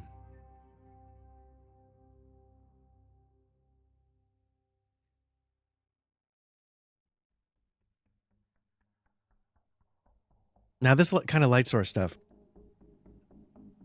until very recently, I never really encountered games that use this, but that's because I never really played a bunch of OSR games back in the day. But since I've been playing old school essentials, I may have said this on some of the Damn Fine Coffees, or I don't love old school essentials. I don't love that OSR kind of vibe. I do like playing it with the guys. Like, I'm in a game in the Alcoholics Adventure Cabal that I very much enjoyed. It's the second thing we've done. I've been in a number of OSE games, but this is like a second. It's like an old school classic module that wanted to be run, and then it has a sequel. Desert of Isolation, is that one of them? I'm losing track. I think the one we are playing now is the Desert of Isolation. No. That might have been the first one. The second one is Oasis of the White Palm. I think that's what it's called. So, but yeah, it's the first time like I've encountered things where like the GM is tracking like, you know, how long your torch has left. I don't know if it if there's a randomness to it in OSE. Like we don't know how long the torch has left, because I really believe that the GM has always tracked it in my experience. But maybe that's something the players do. I don't know. But seeing it here in action, it's kind of it is a nice touch. It's a nice little bit of crunch, fluff, whatever you want to call it, that you need to stick with, and it's been fun. Okay, so yeah, we've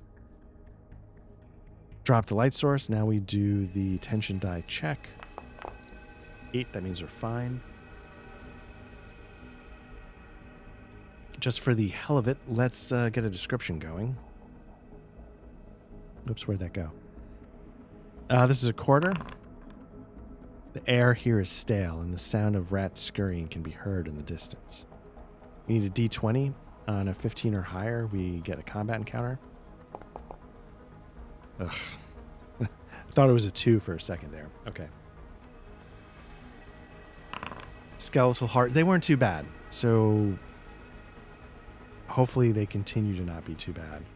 So let's get 2 of these guys out here. 1, 2. And again, it's my sarcastic skeletal horror. It's my perception against their awareness. Their awareness is terrible, so hopefully I can... 97. Fantastic. What's my... So basically, I can't roll a critical failure because my skill is higher than theirs, so... 93. So we both fail spectacularly, but because my skill is higher, I win the day. If you can call it that. I'm going to be the attacker. I'm going to go after sarcastic skeletal. Again, I'm doing the evasive thing. I get my plus 10. 41. Succeed. I don't think they, unless they get a critical success, they don't. So I'm going to get my plus 20, and I'm also going to hit it in the abdomen. It is not armored there, which is good. I do a D6. I don't do anything. Is there a way to roll damage from the sheet? I don't believe there is. Okay. Okay, so it's back to them. So first guy, Sarcastic's going to take a shot at me. 87 is going to be a miss. Second guy takes a shot. 65 is a failure, so it doesn't matter. I'm going to take my shot, again at Sarcastic. 98's a total whiff. Back to them. First guy. Which means I'm not going to get my bonus if they do hit. First guy misses. Second guy misses. Great. Okay, so it's back to me. Evasive. Get my plus 10 attack. 6. It's good, but this means that they can beat it. They don't, so I'm going to get my plus 20. I'm going to do an attack. I hit it in the abdomen for a point of damage. Okay. Something at least, right? Okay, so first attack. Miss. Second attack. Miss. Okay. Again, going with the evasive. Get my +10 for being the attacker. An 8 is a hit. I wish it was a little higher because this is something they can dodge. But they don't. So I'm going to hit it in the right leg for point of damage. There we go. I also get my +20. So let's see how they come at me. 45 is a miss. 20, that's a hit. I get to dodge, and I'm going to get my +20 because this is my first check. Oh my god. And I roll a 96. Like, holy cow. Okay, so what do they do? First, where are they going to hit me? Right arm. How are they going to hit me? Throwing the die, they're going to give me a 3, which is an ethereal grasp, which is what they did last time. Attempting to touch the essence, the target must make an endurance check. On a failed check, take d6. Okay, so here's my endurance check. I have a 20 for endurance. It's very poor. 37, I fail. They're going to do d6 necrotic. Does it matter that it's necrotic?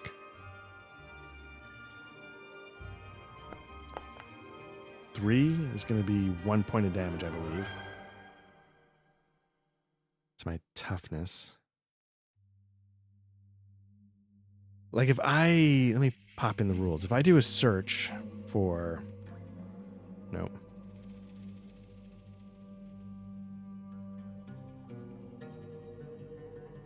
No. How do I do... Bum, bum, bum. Right here. Okay.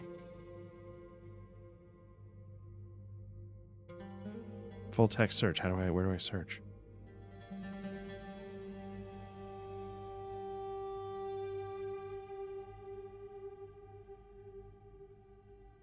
Let's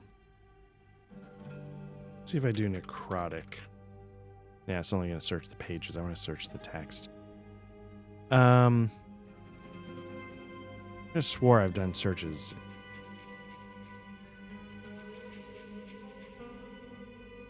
Here we go. Okay, necrotic damage.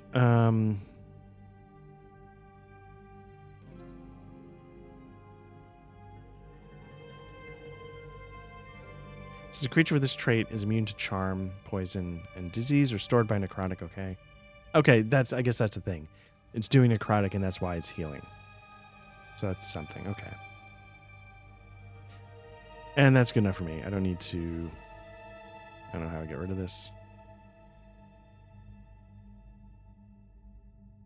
Okay.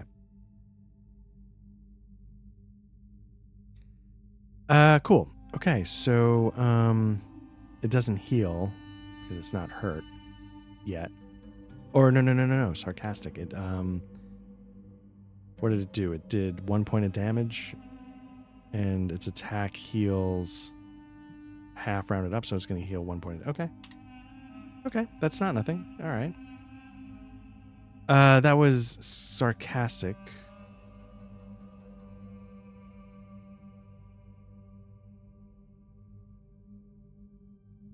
First one failed, second one succeeded. I blew my... Okay. So this is back to me now. Bludgeoning weapons, get a +10. 51's good.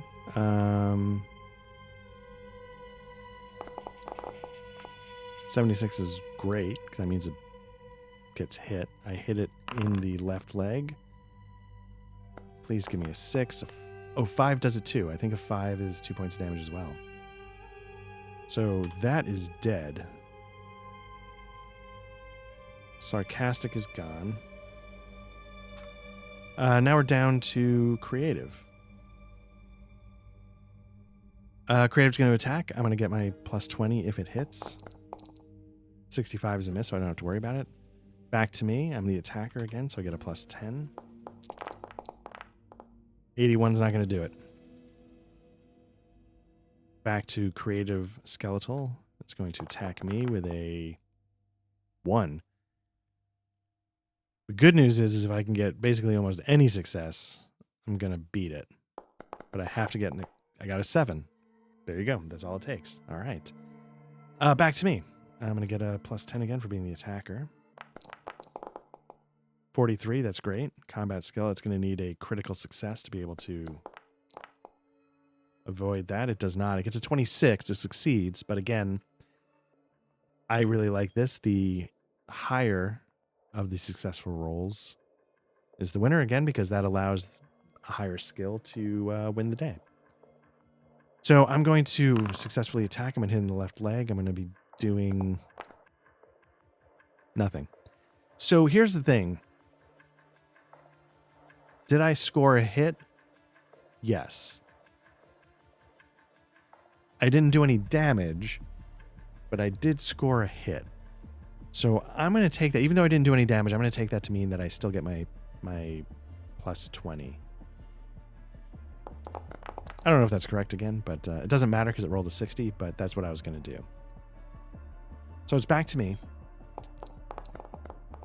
I whiffed terribly with a 91, so it doesn't even matter. The skeletal horror also whiffs. It's picture in your mind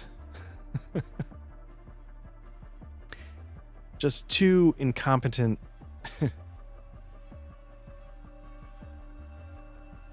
just, you know, really redefining embarrassing. Just whiff, whiff, whiff. Just a lot of breeze. So it's back to me. Got a 10. Bonus 61. That's great. The bonus gets me there. I rolled a 61. It would have been a failure, but my new target number is a 70 because of that bonus, so I'm going to hit. Let's see if they can avoid it with a critical success. It's the only thing that's going to help them. They fail. 83. So I'm going to hit him in the right leg for a D6 damage. 4 is going to be 1 point, so that's not bad. Health is now 2 out of 3. I don't think they've done any they have done damage, so let me... They would have gotten a bonus 2 to the damage. So let me make that 15, toughness at 13.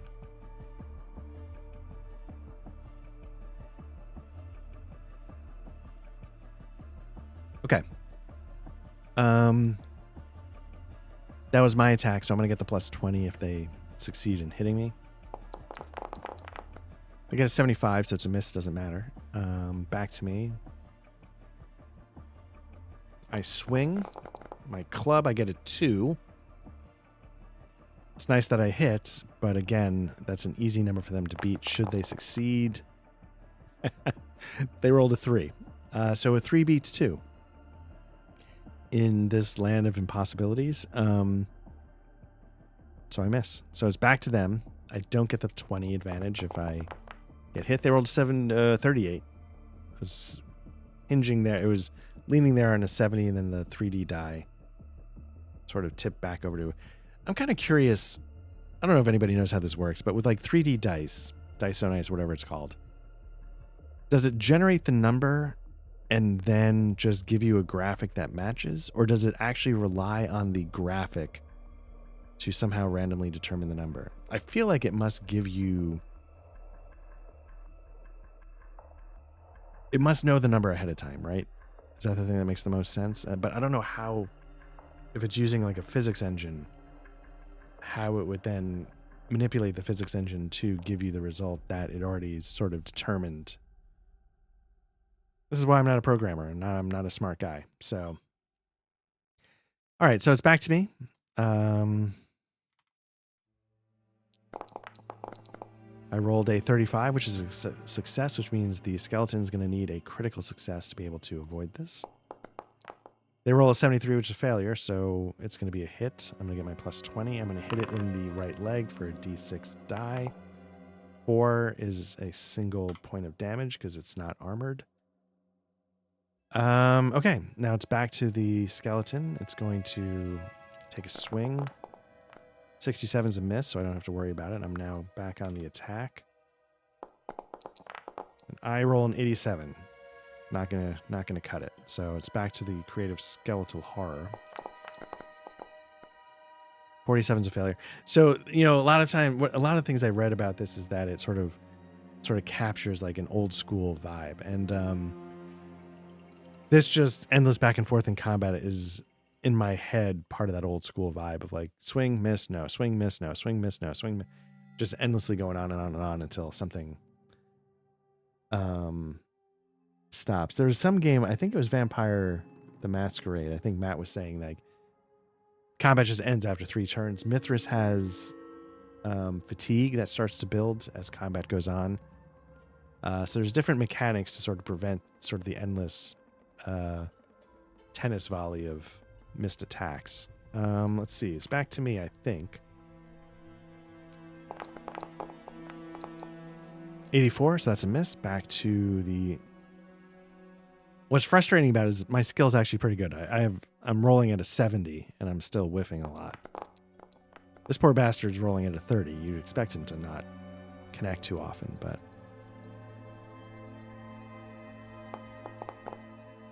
An 11, critical hit. Okay, there we go. So now it has to get a critical that is higher than my number. So the only option it has is to get a 22. If it gets a 22, it escapes. It rolls a 33, which is a fumble. I'm not going to worry about the fumble. I'm going to hit it in the...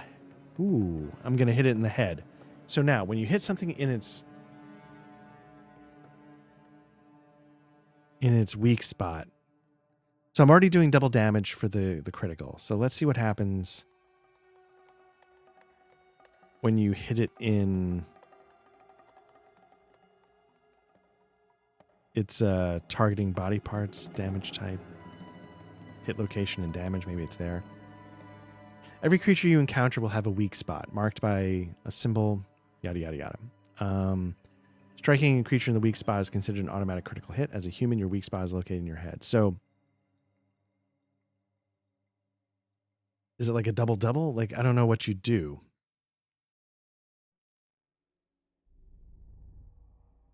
So if you get a critical hit and then you happen to hit it in...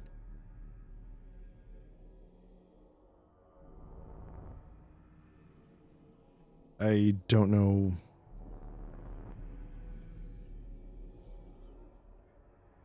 Is it cumulative is basically the question. Let's see if I go to critical hits, if it's combat critical. Let's see.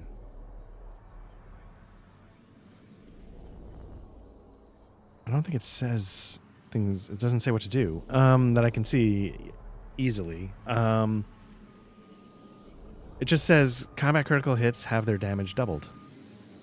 That means you would roll a d6. It would become a 2d6. So I'm going to say it's a 4d6. Because I did a critical hit, so it takes my d6 and doubles it. And I hit it in the head. Which would double it? I don't know what the right thing to do is here, but that's what I'm going to go with. I'm going to do 46. Nope, that's just there. 46. I roll... Okay, I didn't roll well. So it doesn't really matter. But as you can see, like what ends up happening again is if I bring up the... Whoops. So again, you don't look at the total. You look at the individual dice rolled. So 2 1s are 0. So those don't do anything. The 4 is a single point of damage. The 5 is 2 points of damage. So I think I'm going to have enough to take care of business, so to speak. I did 3 points of damage. I only need to do 1. I'm going to give myself now another 60. So I'm at 340. I get to roll on the spoils table, I'm going to say twice. Because that's what they drop. Precious item. Nice. I'm here for that. I get I get a relic. Okay, so that's important because if you look at one of my personal goals, first relic I get a bonus 100 XP. So right off the bat, I'm to 440 with my XP. I now need to choose a new personal goal. I don't know if I can just choose Relic Master again. I don't know what relics are. Let me see if there's something specific to that.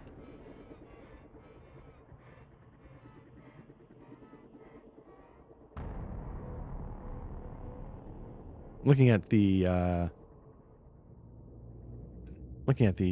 tables.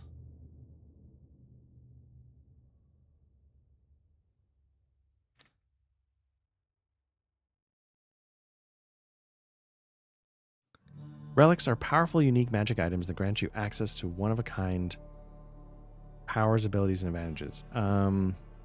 Characters do not need to attune with relics, and as such are able to use them as soon as they acquire them. So now I guess what I got to do is I get to roll a d20 to see what the relic is. Or can I put this down here? I can do that. I can do that. Okay. So yeah, let me roll up a relic. Did I not make a? I could have swore I made.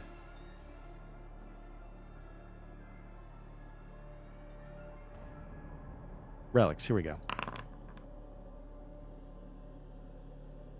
Ring of Arcane Tempest. The Ring of Arcane Tempest is fashioned from a lustrous blend of obsidian and sapphire. The ring's surface is etched with intricate glyphs that pulse in rhythm with the arcane currents. When worn, it grants the wearer the ability to unleash a devastating wave of raw arcane power against their adversaries. With a focused gesture, the ring channels the wielder's intent into a surging tempest of energy that cascades outward, engulfing foes in a maelstrom of arcane fury. Allows the characters to blast a wave of etheric energies that deal 5d10 arcane damage to all opponents in the room. This effect can be activated once per camp rest. That's pretty good. So it's basically like I can do like a giant massive magic fireball. 5d10. Again, if you look at the combat, the advantage to rolling d10s is not that, again, you're going to get 58 total. It's that you get access to higher levels of damage. You know, like if you're looking here on the video, 2 through 4 is 1, but a 5 through 7 is 2. At 8 and 9 now is 3. And if you manage to hit the jackpot and get a 10, you're doing 4 points in that single die. So, you know, say, I was going to say with the average on but there is no average on a D10. It's linear. But say you got like 5 on each, you know, say you hit the midpoint. You're doing, 5, each die is then giving you 2 points of damage. That's 10 points. You know, that can really do some damage. It's kind of a nice thing to have, maybe potentially going against an overseer. Wink, wink. Yeah.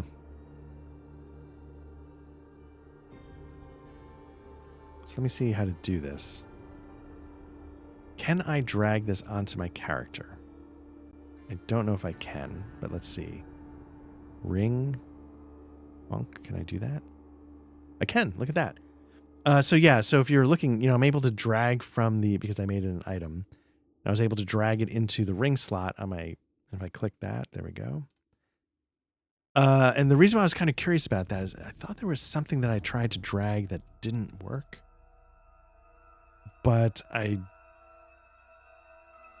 armor. I guess if I had made, let me just, I guess I could have, I typed in armor because there's no point in creating items for it, but I guess that would have worked. I got to change my offhand is now not the half-spent torch, it's a candle.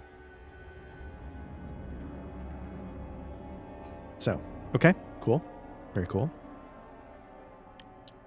How much damage did I take, though? I took a little bit. I'm in a hallway, so I don't think I get to scavenge, do I? Is it just, I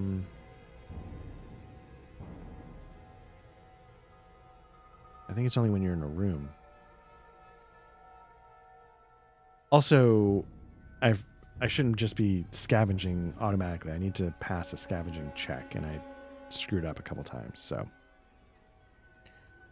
I missed that, but that's okay. Whatever. My scavenge is terrible, so the odds of me actually getting something are low. Anyway.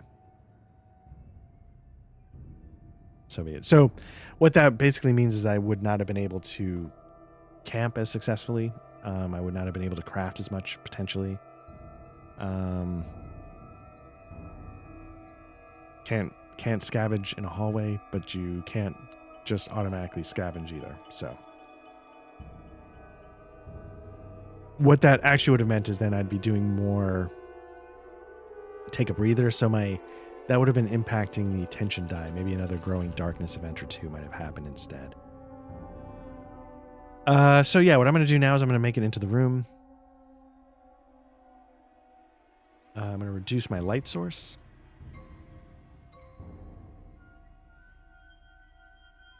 Seven. I'm going to do a quick tension die check. 2. That means it goes down to a D6, which is heartbreaking. And what are we up to now? Did the light source, did the tension die? No doors, so I didn't have to worry about that. Check to see if there's a combat encounter. Again, if it's a 10 or higher. Whew, thank goodness. Okay. So now what I'm going to do is I'm going to get a description of the room. An overgrown courtyard now serves as a graveyard with tombstones dotting the landscape where once joyous celebrations took place. And then I think I roll an event. Since there's no combat encounter in a room, I roll an event. There's a trap in this room. Roll on the traps table and follow the usual... Ugh. Okay. Is this the right one? No, that's not the right one.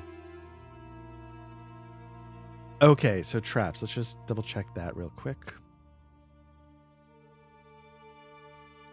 Traps, here we go.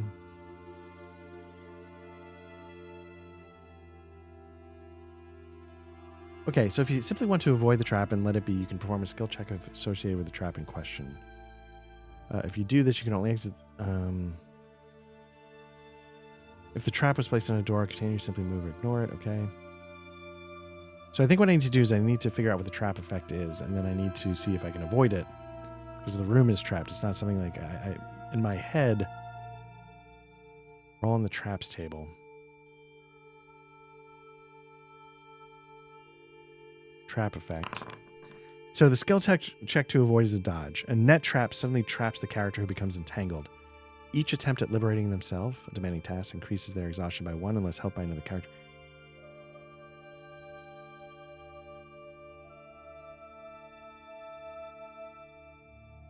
So this is... Okay, so this is going to be interesting. So, the problem is that what I'm rolling is a dodge. Now, in my head, my armor is a negative 20. So I think what I have to do is I have to take... So I'm in the net and I have to take off my armor. I don't know if I'm able to do that. 79. So...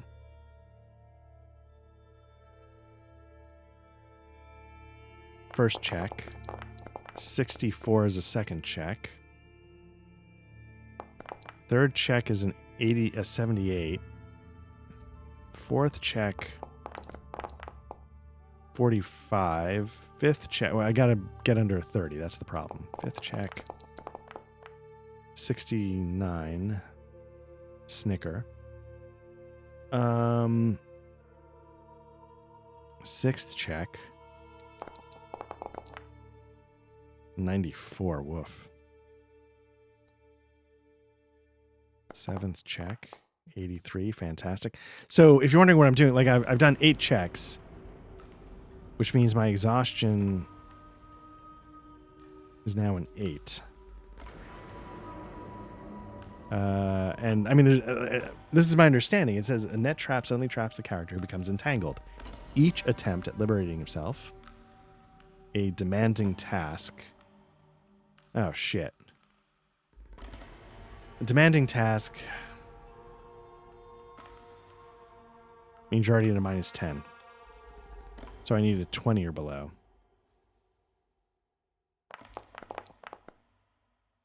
I saw the double zeros, but then I saw it was 100. -10, so I can start entering that into the... It's interesting, when I enter the number but then hit enter, it doesn't register, but if I hit the number and then hit the actual check mark with the mouse, then it's okay. 52. So it's another 3. So here's the thing, like this is...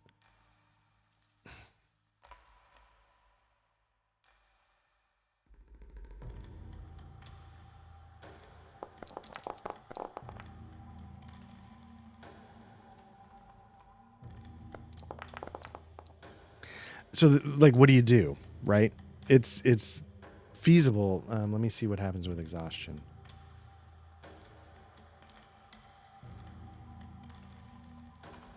Checking in exhaustion. Yeah, so like right now my exhaustion's at an 11, which means I heal half of the amount of toughness from all sources. Okay, if I keep going, I'm gonna have like disadvantage on all athletics check. Like, it's gonna get to the point where it's just like, I could die. Like, so that's what I'm. Because if you get to 21 or higher, you die. Your body no longer capable of enduring the accumulated stress and fatigue. So something feels wrong here. I don't think the idea is that you're supposed to die from exhaustion getting out of a net trap. But at the same time,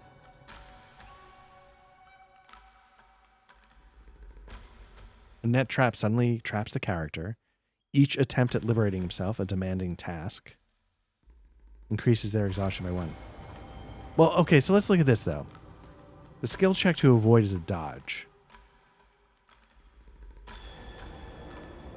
Is it a dodge to get out, or is it like...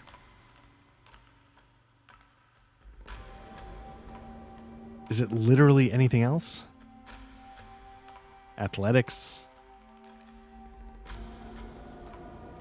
Like, I'm only rolling dodge because that's the check to avoid, but that doesn't necessarily make sense either. Let me check the rules, just see if there's anything I'm missing.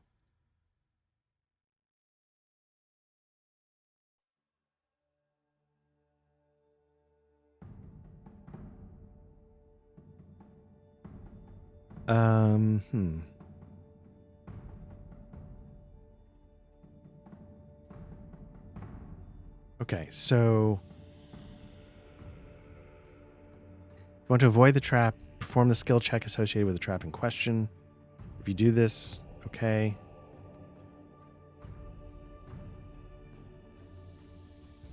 It's a dodge if you want to set off the trap, but okay. Essentially, you can deliberately choose to set off the trap and hope you get lucky with a dodge at a -30.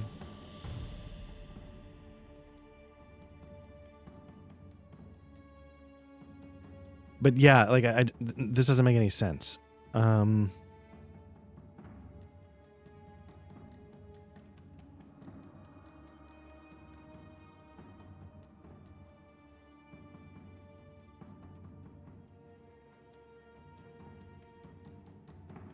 Do I just wing it? I mean, I guess it could be an athletics check. It could be a bladed weapon. Like I could cut my way out.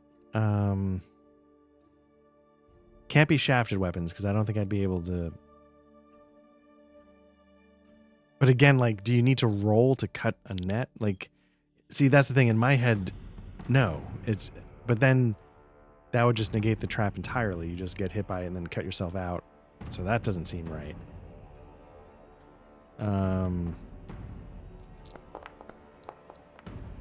Luckily there I got a 13. It wouldn't have mattered if I did dodge. I did an athletics check for that, a 13, so I succeeded. But it just seems like That doesn't seem like what's meant to be intended. 1, 2, 3, 4, 5, 6, 7, 8, 9, 10, 11, 12. So I did 12 checks. So my current exhaustion should be 12. Okay. It's not great.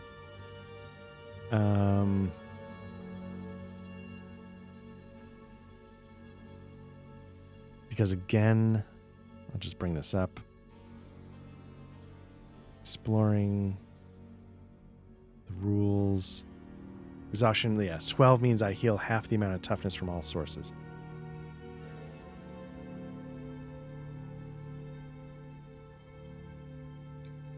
If I take a breather, that's only going to knock down 2 of my exhaustion. That's going to bring me from a 12 to a 10, which means that I have no effects. But it means I'm also perilously close to being right back where I am now. My toughness is a 13. That's not bad.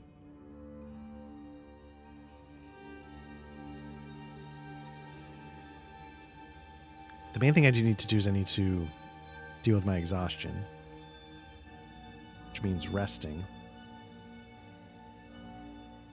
I have a few crafting supplies, which I probably shouldn't have because I screwed up scavenging, but I could use some barricading with that. Got a ration, which again maybe I shouldn't have because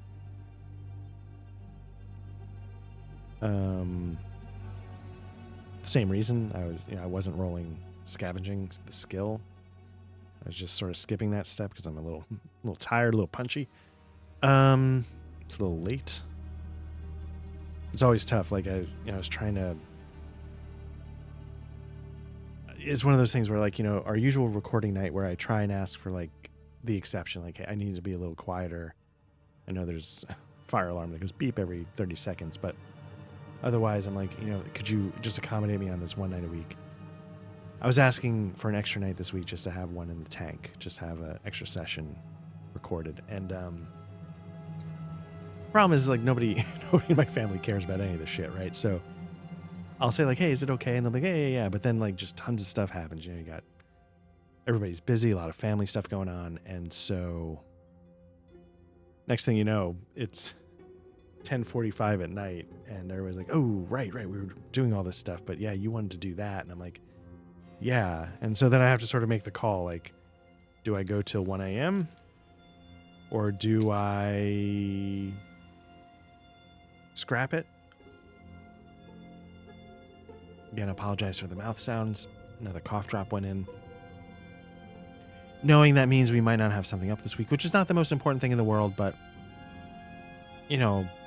consistency is important, and I also really like this game. So, goodness. Where the hell am I?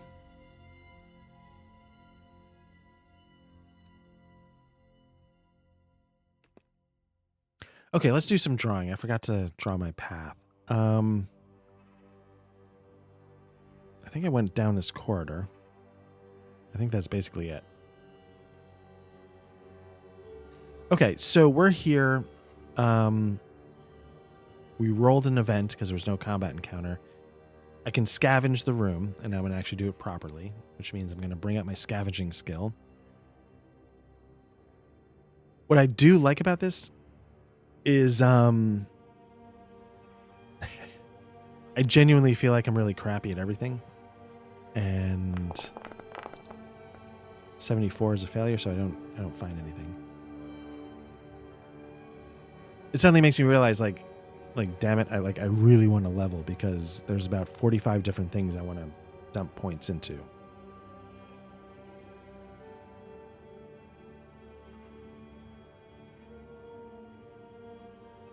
So, what I can do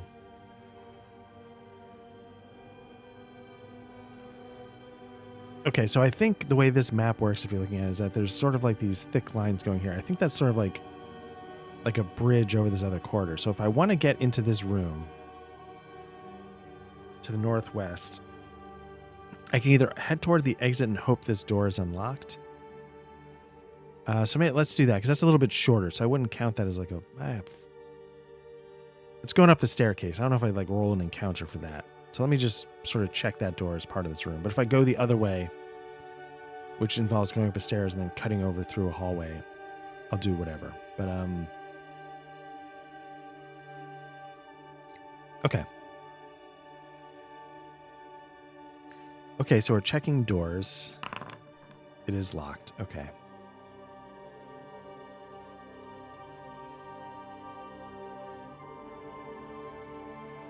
So I am going to go the long way. So what that means is I'm going to take these stairs on the eastern side of the room, up, cut northwest. So what I'm going to do is I'm going to reduce my light source. It's now down to a 6. Nope, 6, not 7 again. I am going to roll for an encounter. Oh, tension die. Let's do that. 6. Got a 5, so it stays at a D6. And now I'm going to check for an encounter, which again, 15 or higher, something's up. Rolled a 2, so I'm in the clear. Do you roll an event in a hallway, or is that just in rooms? Let me double check that.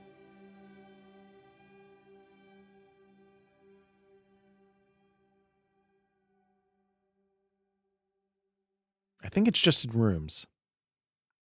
Yep, just in rooms. Okay. All right, so I make it into the room.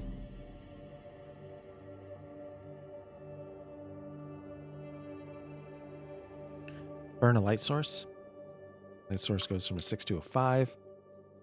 I'm going to roll my tension die. It's a D6 still.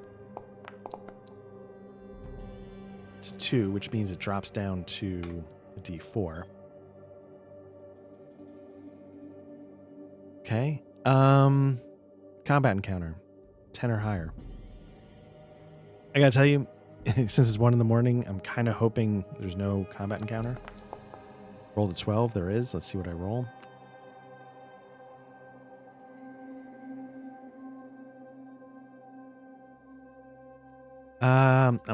Love those skeletal light fang rats. Okay, they're not so bad.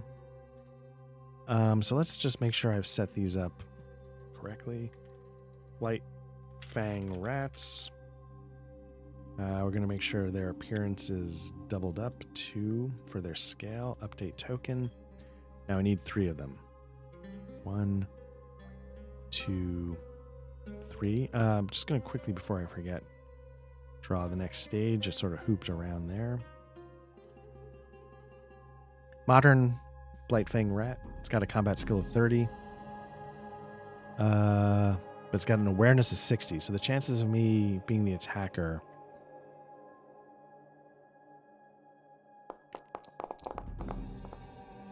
Rolled a 27.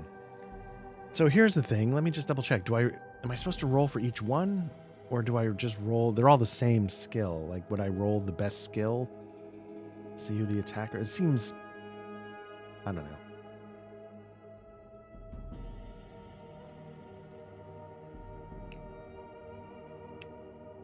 Initiative and surprise. Yeah, it's done by pitching your perception versus your target's awareness. I'm not rolling 3. I'm just whatever.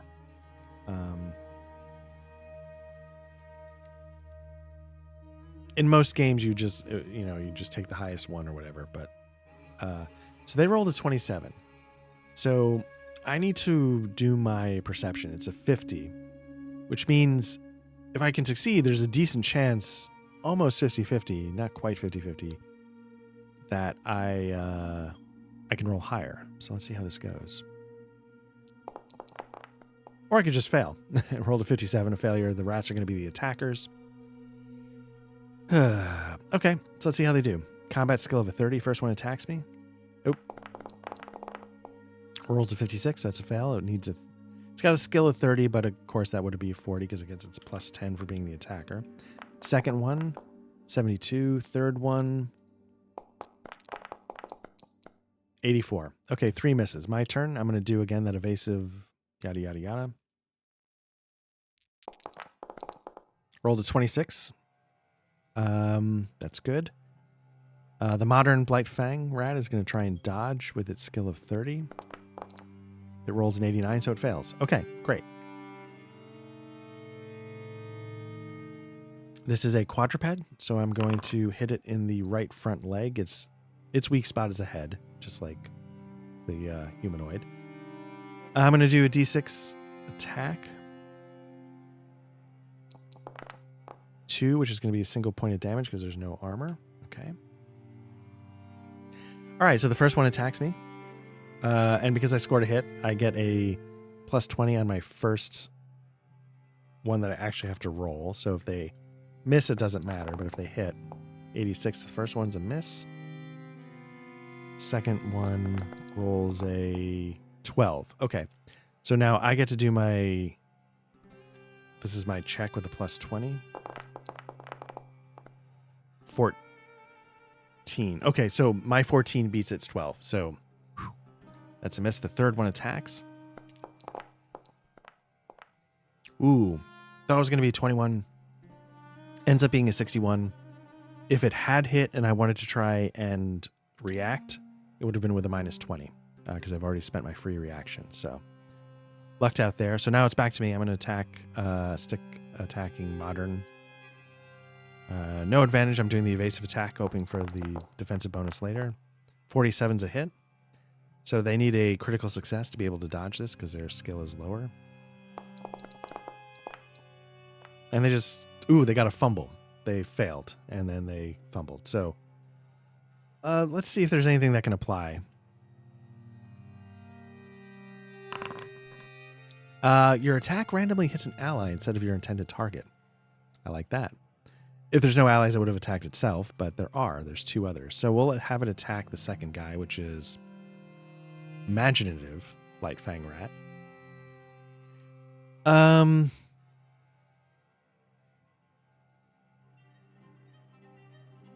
So there's a couple of attacks it could have done. It does a scratch. So it's instead of scratching me, it scratches one of the other rats. Does it get lucky and hit it in the head? No. It does a D4 plus 1 slashing damage. So D4 plus 1 is a 4, which is going to be 2 points of damage to imaginative. So it takes it from a 3 down to a 1. I'll take that lucky break. Okay, back to that was modern. So now the second one attacks me.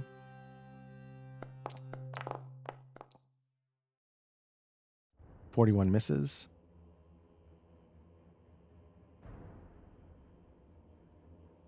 I think I'm losing the thread here.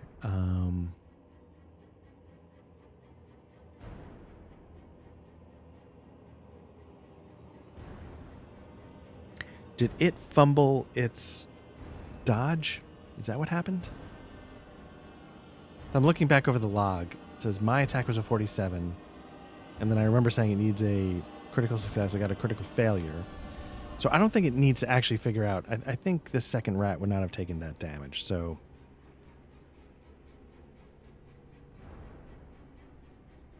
luckily it doesn't seem to register that I entered that damage. So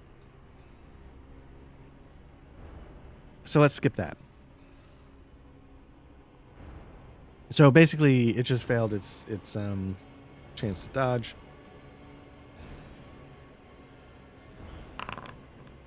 I hit it in the 4 quarters. Roll a 4, which I think is... I need to double check.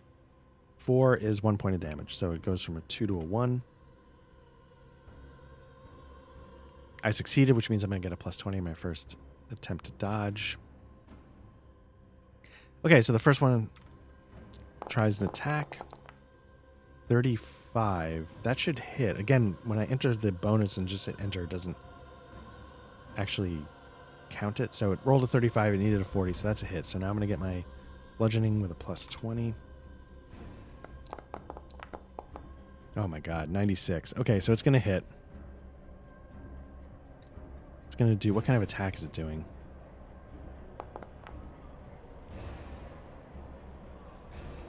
Two. Physical bite. Where is it? Hit me. Abdomen, which is armored. Great. Which means I'm probably going to be okay.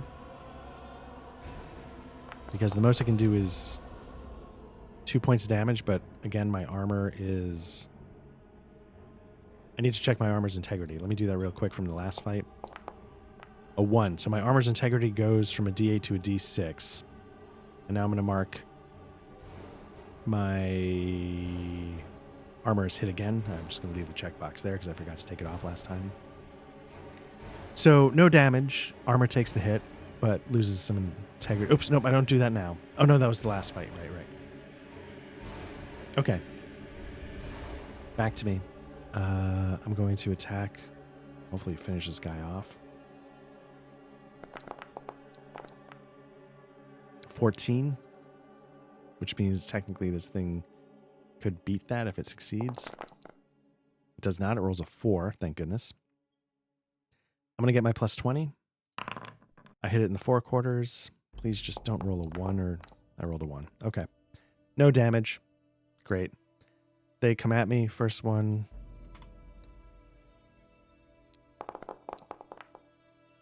97's a miss. Second one... 80 is a miss. Third one, please. Let's keep this magic going. 57. 3 misses. Great. Okay. Back to me. Sticking with same guy. 48. Great. Needs a critical success to be able to dodge this. 33 is a fumble. Doesn't happen. Should probably come up with something for like when it fumbles its dodge. Being able to choose seems crazy. There's something in Mithras where you determine the random hit and you can use a special action or something to shift it one next to something on that table. So if I look at the table here, I'm going to hit it in the left hind leg. So in Mithras, what you could do is you could shift it right hindquarters. You could go either way. Wouldn't buy me anything here, but I like the idea of that for when they fumble their dodge. But just it's starting to introduce more than it's probably meant to be here, though. So I'm not going to get too fancy like that. I'm not going to house rule anything on my first attempt at the game. So I'm doing damage, 1d6. Just don't roll a 1. Rolled a 3. That's good enough to kill it. So Modern Blight Fang is gone. Clear him off the table.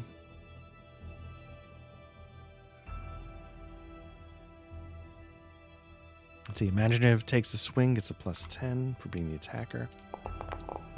63 is going to be a failure. The second one, same deal. Gets a plus 10 for being an attacker. 26. That's a success. I succeeded, though, so I'm going to get... I hit last time, so I'm going to be able to get a 20 to my response. Oh, my God. So my skill is a 60. The plus 20 makes my target an 80. I rolled an 82. Fantastic. Let's see how I'm doing. It's going to hit me in the left arm, which is not armored, with a scratch. It's going to try and do D4 plus 1 slashing damage. So let's see what it gets. So by doing a D4 plus 1, that plus 1 guarantees it does something. So it rolled a 2 on the die, so it's going to be 3 total, which is 1 point of damage. So health becomes a 12. Toughness becomes a 12. Nothing else going on, but toughness is 12.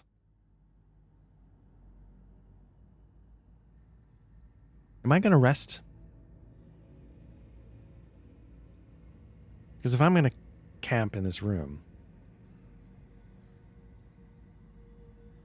I'm going to use the ring. Let's see what it does. I mean, I know what it does, but let's do it. Do I have to roll anything? Is the question. Yeah, allows a character to blast a wave of etheric energies that deals 5d10 arcane damage to all opponents in the room. Let's clear the room. Could have done this a while ago.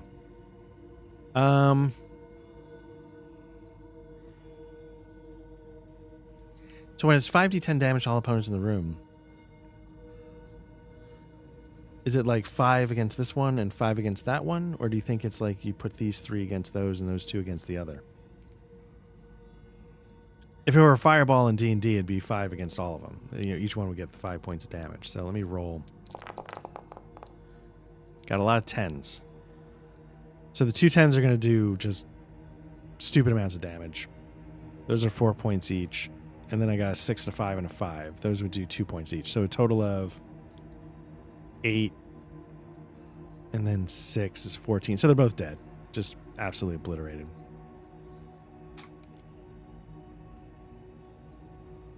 I think Blightfang rats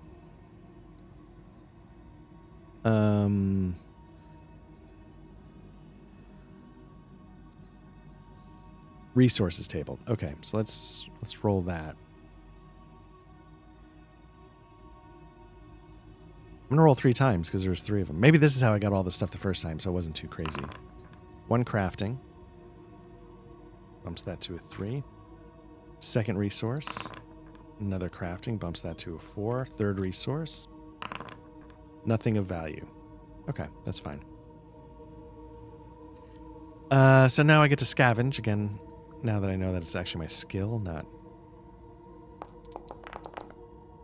A 50 is going to be a failure. Target a 20.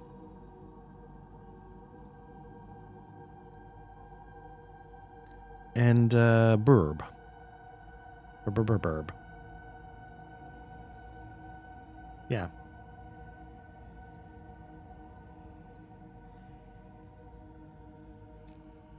Okay, so what I'm going to do is I'm going to rest. I'm going to spend a ration. So let me go to there. Let me dump one of my rations. So that means anything I do is going to be fine. I'm not going to get like half off. I'm going to explore, resting and setting camp.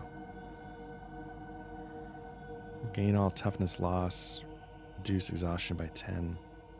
Is there anything else I can do? Crafting. I'm going to spend 2 to make sure I barricade successfully. That's going to up my exhaustion by 1, I think.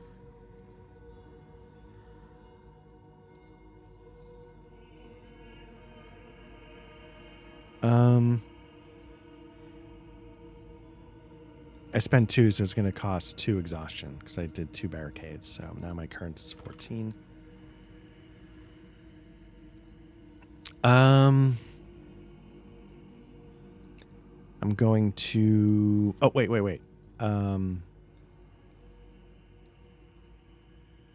probably should have done a little extra damage, so I'm going to make that a 10. I'm going to get an extra 60 XP for the combat encounter. 500.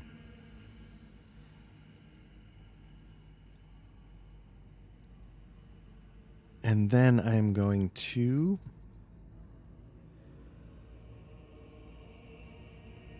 I'm going to rest. I regain all toughness that's lost, so I gain my 6 toughness back.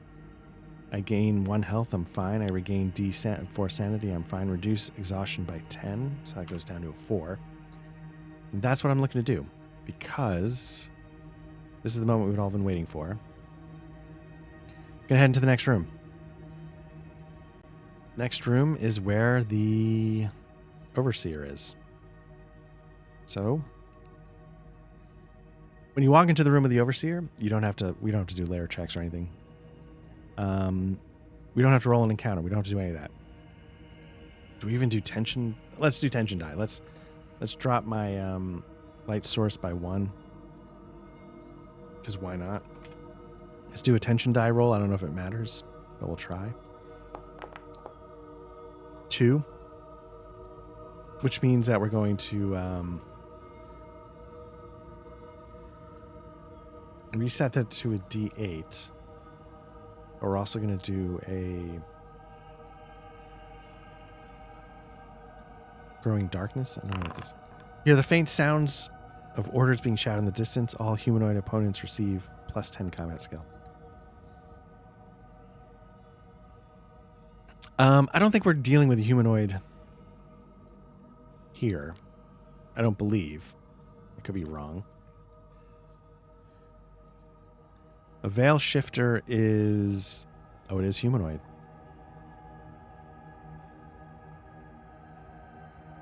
This seems dumb. Seems like this would be giving the orders, but you know what? I'm just... Whatever. It's going to be my perception against its awareness. Its awareness is a 70. So the chances of me being the... And it rolls a 2. The good news is if I can just not screw this up, I can beat that. Oh my god, and I screwed up. So I rolled a 64, target of 50, so it's the attacker. I'm not doing that receive orders in the disc. I'm not doing that plus 10 because this is the overseer. This is what would be giving the orders. So it's the attacker, but beyond that, let's do this. So, okay, its combat skill is a 40, which is not bad. Do they get a... With this ring, it didn't say that you do any magic resistance. Did it? I mean, it's a magic attack, so it feels like...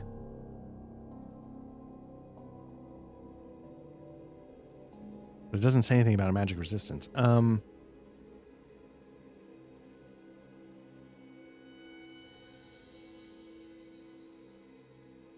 don't know... Character attributes.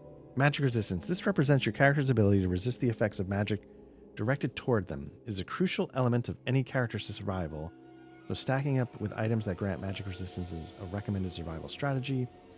Magic resistance works as a skill, meaning that its score goes from 1 to 80, and it's tested using a D100, of course. New characters start with 20. I don't know, I mean... It seems like magic resistance would resist a magic ring attack. At the same time, it doesn't say anything about it in the...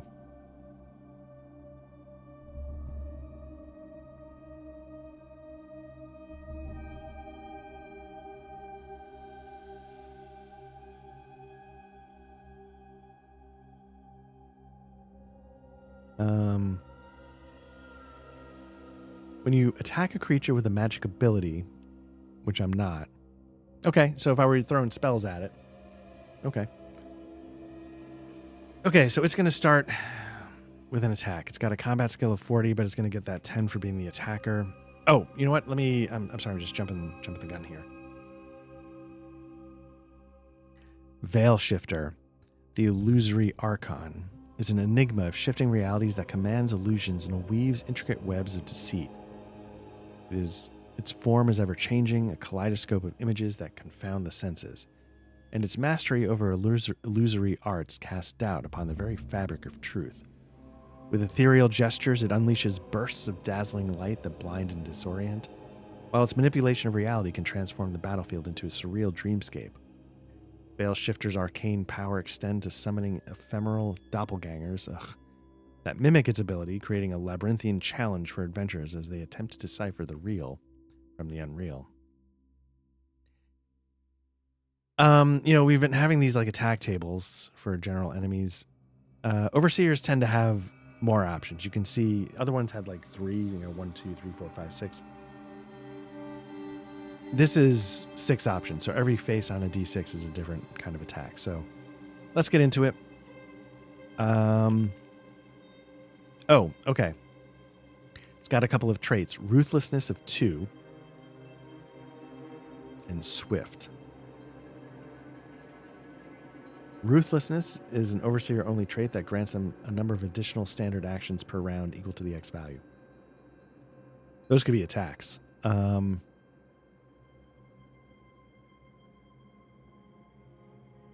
going to... I might... What is this?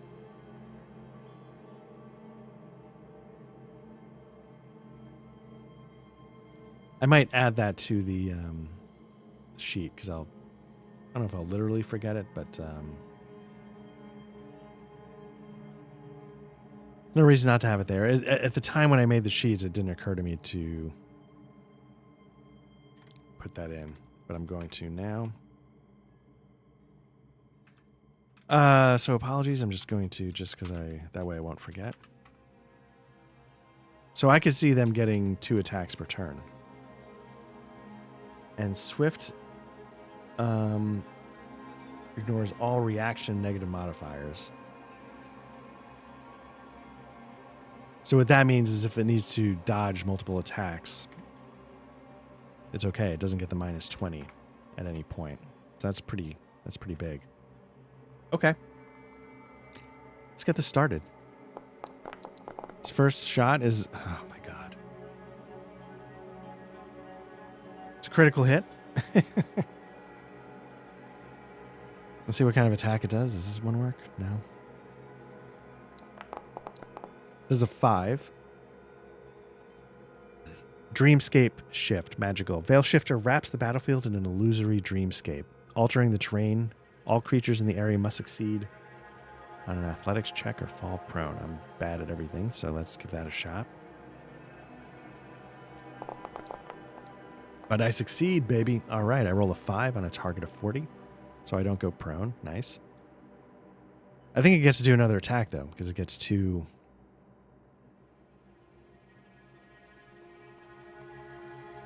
Use a couple of lucky breaks on this fight.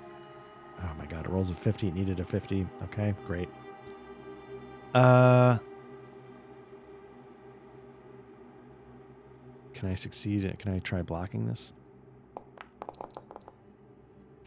This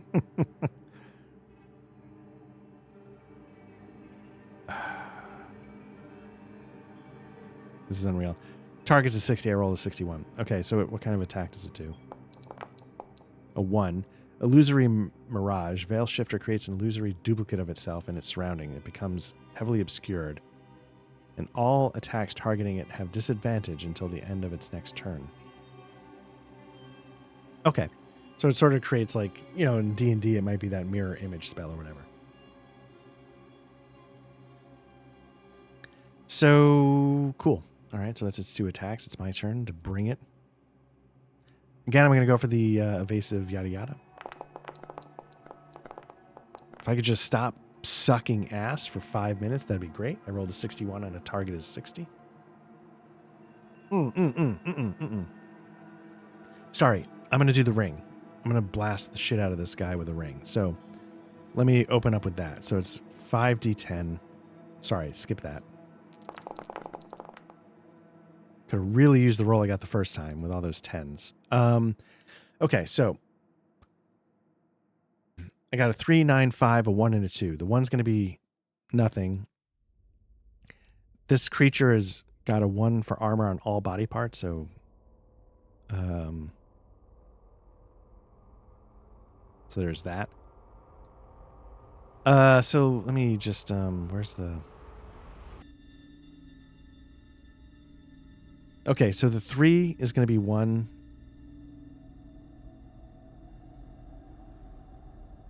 The... Wait, does armor even matter, though? It's arcane damage, so armor might not matter.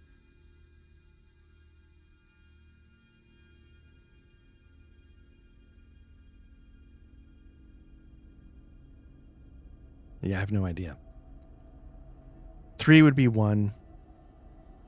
9 would be 3, so it's a total of 4. 5 would be a total of 6. And the 2 would make it 7. So we'll have the armor take it down to a 6. We'll just, so the armor does something. I don't know if that's right. So it's got 12 health. That knocks it down to a 6. Okay.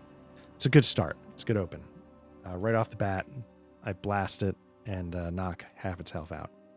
Feel like then I've got a fighting shot. Otherwise, I don't know. Okay, so back to it. It's got a combat skill of 40, but it gets a plus 10, makes it a target of 50. Rolls a 90 set. I need some luck. I need things to go my way a little bit here. 38. I can technically, potentially avoid this, but it's going to be tough.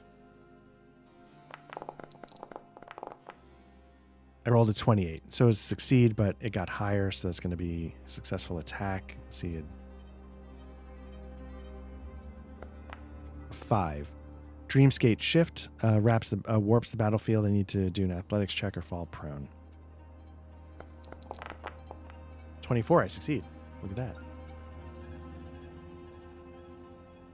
Okay, now I'm bringing it, trying for my evasive yada yada. I rolled a 1.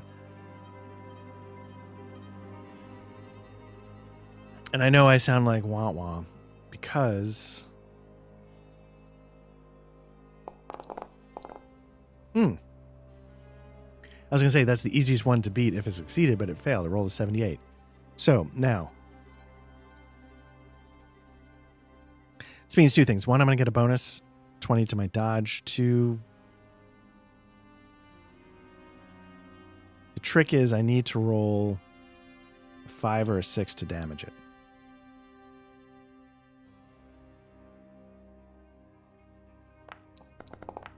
Rolled a 6. It's got an armor. Where did I hit it? It's got a humanoid head. If I get lucky, chest. Okay.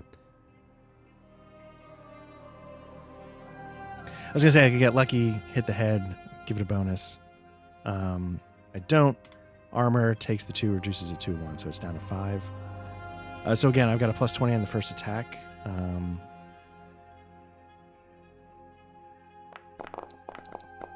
First attack is a 46. That shouldn't have failed because it's a 50 target. What does it do?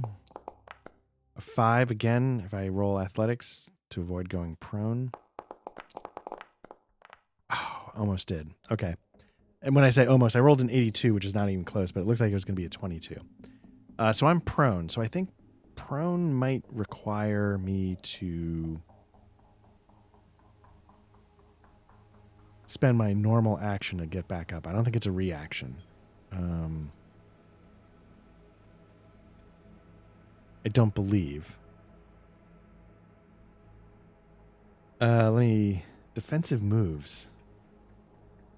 I haven't been doing that.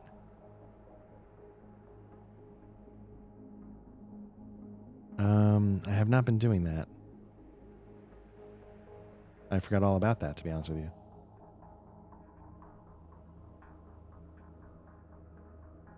Standard attack, abilities, flee, other.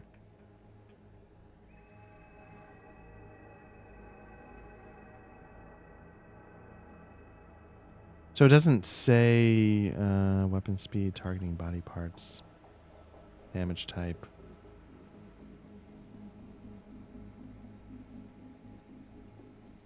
I was hoping it would sort of specify reactions.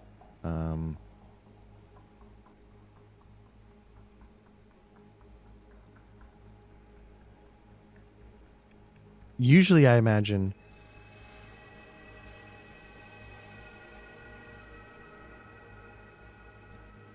getting up would be a standard action. Like that's the penalty for being knocked prone. So what I'm going to do, that's its I think that was its first attack. Second attack.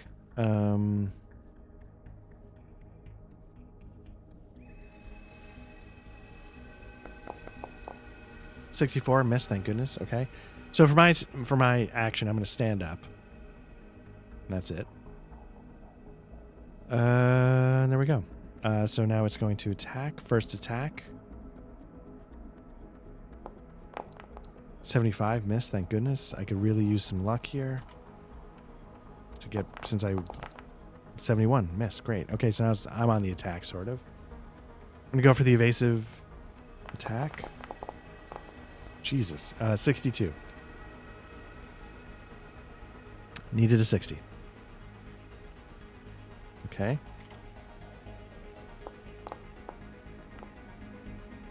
Almost rolled 100, but then that one's turned to an 8. See if I can successfully pull this off.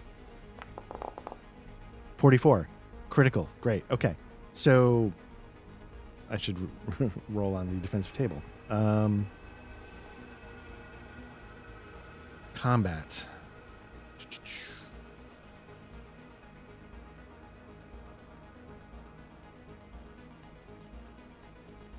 Okay, let's see. If, on the other hand, the defender rolled highest, while still rolling below their skill or rolling an uncontested critical, they get to roll on the defensive move table. So saying they roll on an uncontested critical, I wonder if that means like if some creature made the choice, like if they're getting attacked by 4 people and they choose not to try something with a reaction penalty of -20. I don't quite. And then you roll a critical on, then the attack is so good that it carries over to a defensive bonus, maybe.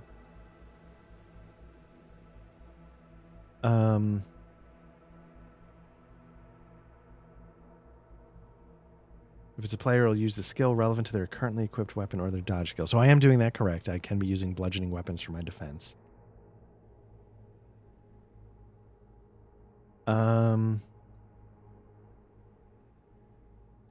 Also, I did not check my armor. Let me do that real quick. It was down to a D6. A 1. Down to a D4. Okay. Okay, anyway. So I guess I roll on the defensive move table because I managed to successfully sort of dodge that. So let's... Your opponent immediately suffers 1d4 damage that ignores armor. Oh, I'm a big fan of that. 3. I like that. Okay, so earlier when I was like, oh, going through the back and forth, talked about Mithras had this and that. This game has the defensive move. That's what keeps it from just being an endless back and forth over and over and over. So that's on me. That's my fault. Obviously. So there we go. So that was its first attack, I think. And now for its second attack.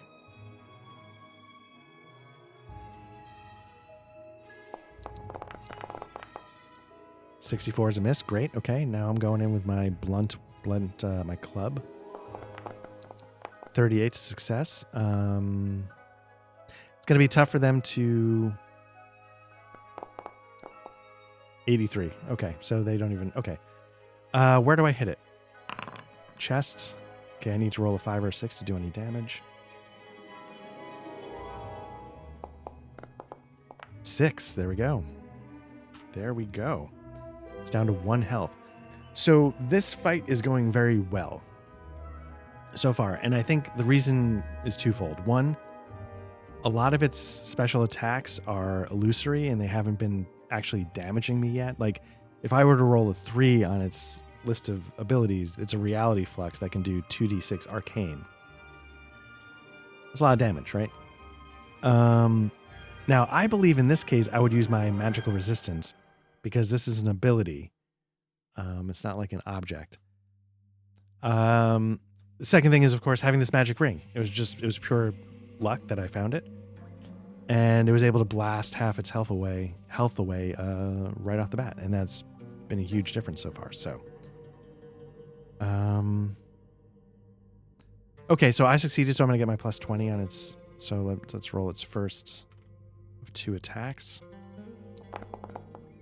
21, okay. So let me see if I can potentially... So I roll with a plus 20. Please let this... 60, great. 60 beats a 21. Second attack. Oh, wait. Before I do that, 36, I'll remember that, but I think I get to roll on the defensive move.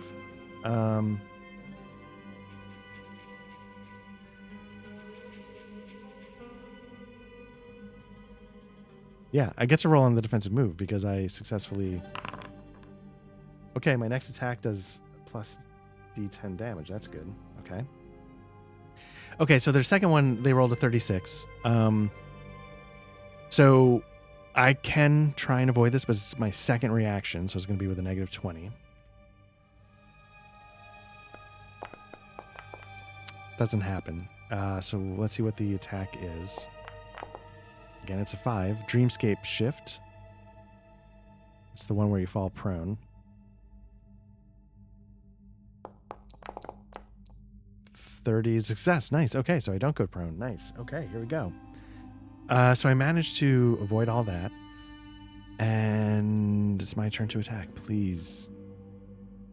Let me hit so I don't waste that D10. A 3. It's good that I hit, but that's going to be an easy one to avoid if it can succeed on its check. And it does, 25. So now the question is, do they roll on the defensive?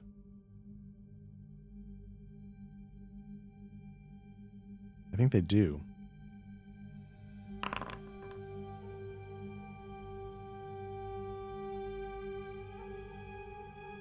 You get a moment of respite after fending off your opponent's attack. Recover 2. Crap. I was so close to winning. So their 1 health now goes up to 3.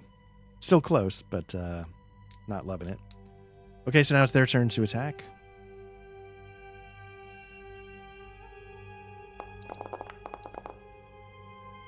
.25 success. Okay. 85 miss. Okay. Sorry, I need to pop another cough drop here.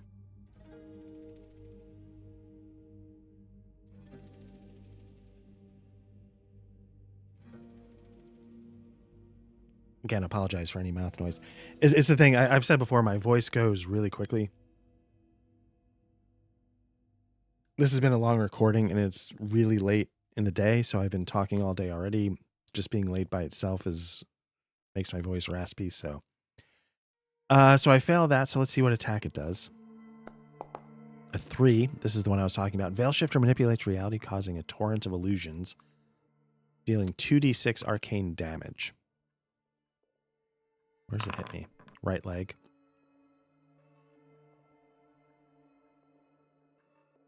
Okay, so again, I think I get to roll my magic resistance. It's a 20, which is terrible, but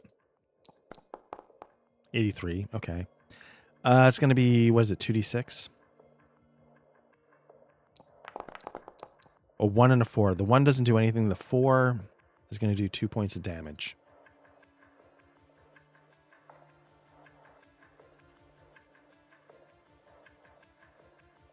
Again, I find that really interesting, the idea that you don't just roll the damage you get. It sort of coincides with this other table that sort of takes the edge off in a way, so to speak, or, shifts it in a way. And again, like I was saying, I think Advanced Fantasy Fighting or something, I have it upstairs because after I was talking about it, I decided to peek through it. Has a similar thing where you don't roll damage, you roll your damage and compare it to a table, much like here. I just find it interesting. I don't know what it accomplishes either way. I don't mean that like I'm being snide. I genuinely am not smart enough to understand like the formulae and the machinations behind it to choose one over the other. That was its first attack, right? Second attack.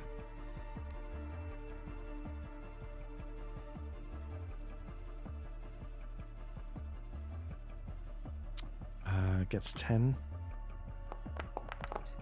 77, thank goodness, is a miss. Okay, back to me. Again, going for the evasive whatnot. Okay, and I miss. Back to them.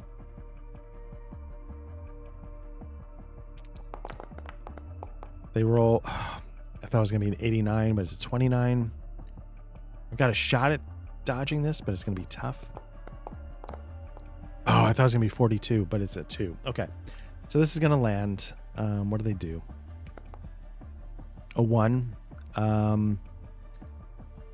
Attacks targeting it have disadvantage until the next turn. Okay. Second attack.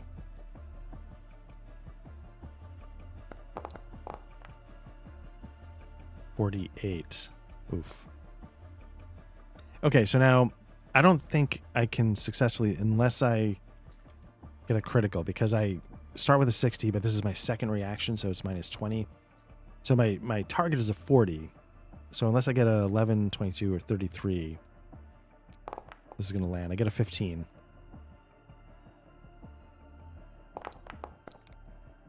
Rolls a 6.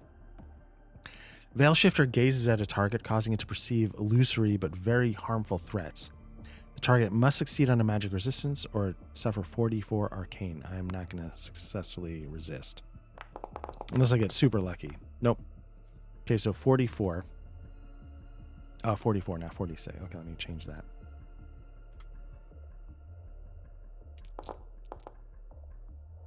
Okay, I rolled 2 1s, which are garbage. A 2 and a 3. Those are 1 each. So that's 2 points of damage. That's actually, that could have been worse. That could have been worse. Okay. Okay, so it's my attack, but this is going to be with disadvantage because of its illusory mirage. So if you see the little pop-up box, we haven't actually used it yet. You can roll disadvantage. And what that means is, what it's going to do is, it's going to take the 2 dice and it's going to flip the numbers to make it worse for you. Advantage would be the opposite. So I rolled a 57. It actually turns into a 75. It's very much like Call of Cthulhu, I think, which, you know, again, if you have advantage, you roll an extra 10 and then you choose. But maybe that's not like that at all then. It is like Mithras when you can spend a luck point to flip the numbers. But in here, it'll go either way depending on whether it's advantage or disadvantage. Okay, so I fail. So here we go. It's first attack. 70, very nice. Second attack, I really need that. 41, okay.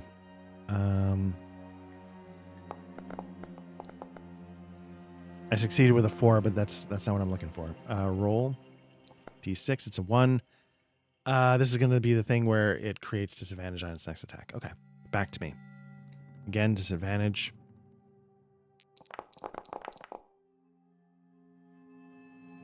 Okay, so I rolled a 25. Disadvantage makes it a 52. Still a success. It's going to be very difficult for this to combat it unless it gets a critical. And it rolls a 95, so it's a failure. So I'm going to get a 20 to my dodge next time if it even applies. I roll a d6. I need to roll a 5 or 6 to damage it. And I roll a 2, so nothing. Okay. I think the secret to winning this fight is going to be the defensive moves. I've got like a 33% chance of damaging it when I actually hit, so...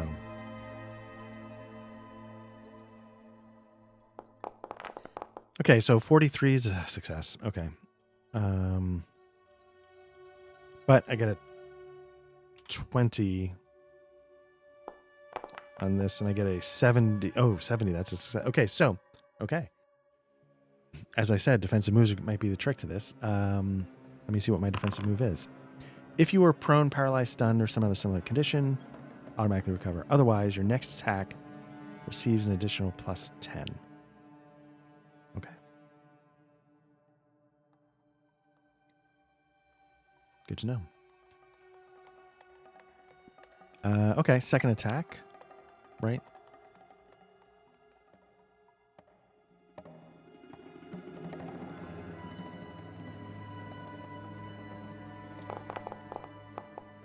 Seven, okay. I'm dodging with a 60, but with a minus 20 because it's my second reaction. Which means it's possible if I get lucky, and I got a 16, I did. Very nice. Which means also back to the defensive move. You get a moment of respite after fending off your opponent's attack. Recover 2 toughness. Okay. Again, I'd rather have damage of any type because I want this thing dead. But I'll take it. Okay, so it's back to me. So my next attack is going to get a plus 10. It's going to be the evasive because of the defensive move, that plus 10. And thank goodness, because I roll a 66, which is a critical success. Hell yeah. It needs a critical success to tie. It fails. So I double my damage. Where do I hit it? Left leg doesn't do anything. I double my damage. Please give me a couple. 3 and a 2. Oh, wait. 3 and a 2 means I do 2 points of damage. So I do 1 point of damage because of the armor. Okay. Okay. I'll take it. Then, since I succeed, I'm going to get a plus 20 if it comes down to it. It rolled a 31, which is a success. Now it's my turn to try and beat that. Get my plus 20. Roll 33. Ooh, I did win. Okay. Defensive move. Immediately suffers 1d4 damage. Oh, please. 2 or higher. 3. People on the audio can't see it. My arms just shot up. I have defeated the Inquisitive Veil Shifter. It is down. Hallelujah. I get 500 XP. Let me just double check that. Character progression. Defeat an Overseer is only 200 XP, not 500. So I'm at 700 XP.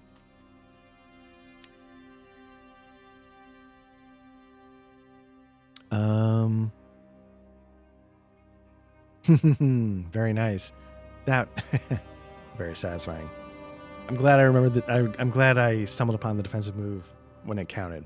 And I wish I remembered it earlier because I'd be curious how that would have affected some of those volleys back and forth. Spoils. I roll once on the precious table, once on the vulnerable. Is that correct? It's got to be valuable, not vulnerable.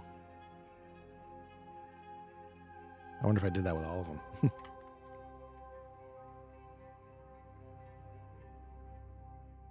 I probably did. The Veil Shifter.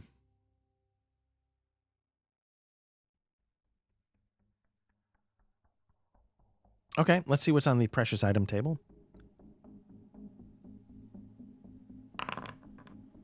Magic item. Okay.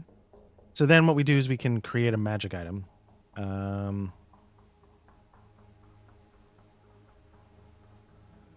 So the question is, how do we determine... Is it armor? Is it...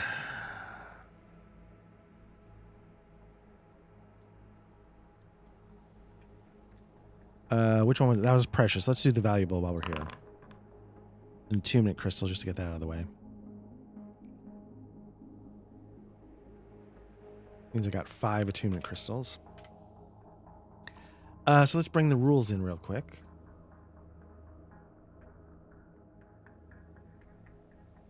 Spoils and loot. Magic item. Okay, so what we need to do, I don't know if I made this. Did I make an item table? I did. Okay, so the item table is going to tell us sort of what it is. Oh, it's just straight. What's this? Okay, so I rolled a 1, which makes it a random weapon. I'm just showing the table here. The random weapon, it's not just going to bring up the text random weapon. It's actually going to roll on a separate roll table for the random weapon. So this is good. The random weapon is a maul. The maul is... I don't know if it's any better than the club, to be honest with you. How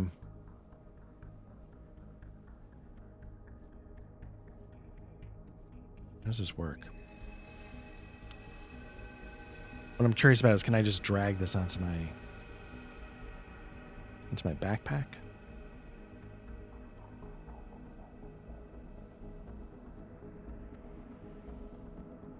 I don't think I can.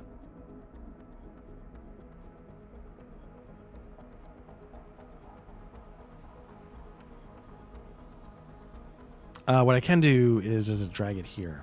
It does. Let me... I feel like this maul should be... It has like literally no stats. So I'm wondering if maybe did I set it up right, or or is it just literally... Because it's just a hammer, it's not actually all that interesting. So I'm looking at them all. It's 20 cost bludgeoning. Yeah, it's the club might be better because the club has an attack and defensive bonuses.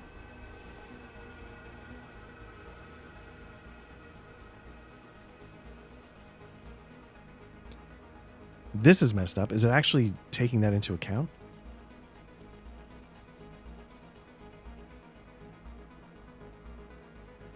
I don't know if it is. Like, so it has an attack bonus of 15. I thought it would automatically account for that in the tabulations, but it might not. And then how do you...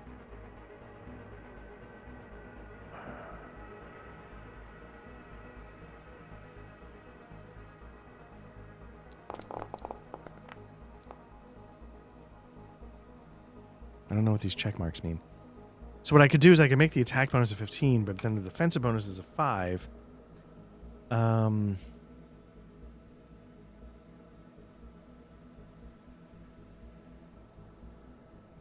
okay. So the defensive bonus might be...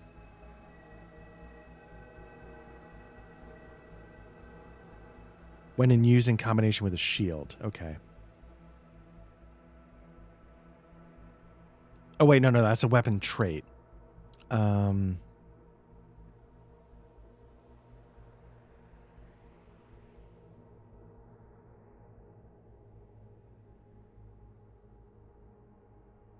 It's simple. What does that mean? A weapon relatively easy to use, increasing the combat skill by 10. Why does it get a +5? Oh, speed is 5. So the speed is going to help with defense, but... So should my attack have been 75 this whole time? That's basically what I'm trying to figure out. And it didn't account for it. But how should it? There's no way to know what I've equipped.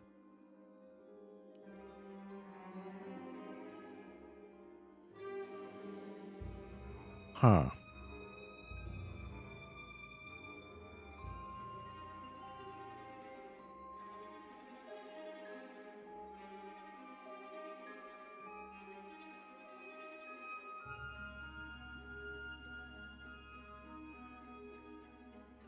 Yeah, I'm seeing the trait defensive, but I'm not seeing... I assume the defensive bonus is just a 5 when you're defending with it. And I don't know if there's a way to... You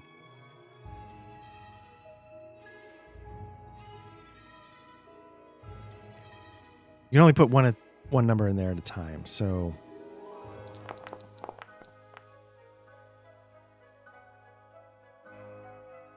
And what I mean by that is if you're looking at the character sheet, there's a space for bonuses.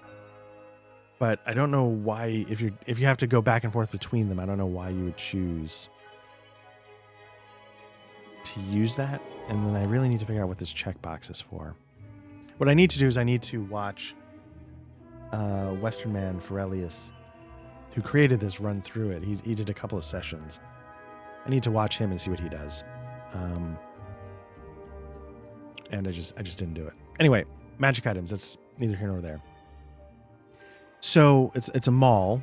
And now what I need to do is I need to determine the magic properties of said mall.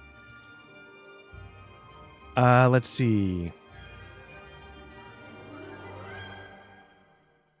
Okay, roll as many times as necessary on the corresponding item table to learn the details of the item's powers. If you roll twice on the same property, the effects stack. Okay. Roll on the item to learn which type of... Roll on the item's rarity table to learn how many properties it has. Okay, item rarity.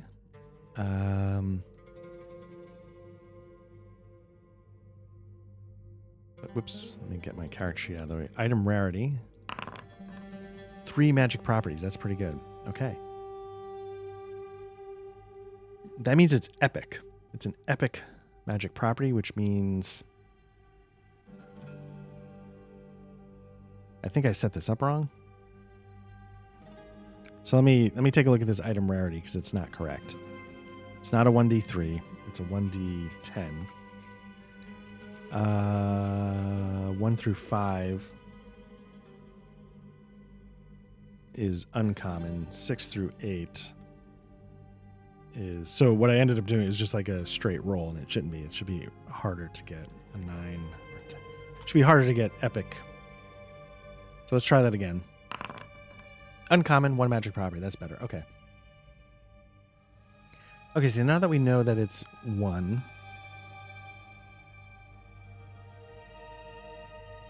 roll as many times as necessary on the corresponding item table. Okay. So what I need to do is...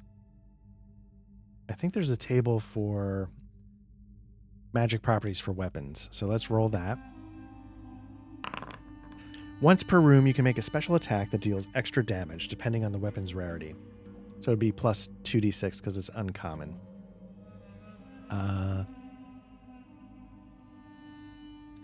Again, I wish I could copy and paste from the chat box. Maybe there's a way to do that. I don't know. So what I'm going to do is I'm going to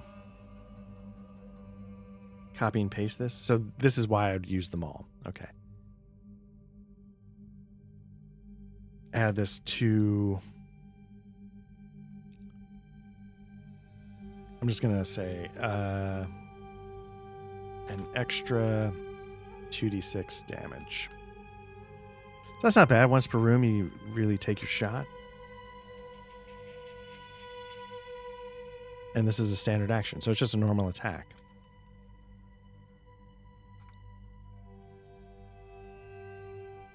So you just have to make sure you don't miss, which I don't know if I could guarantee. Well, maybe if, well, the maul doesn't have any defensive or attack bonuses, so. All right. I'm going to call it a magic maul. Just so it jumps out at me. So I'm going to switch over to the magic maul.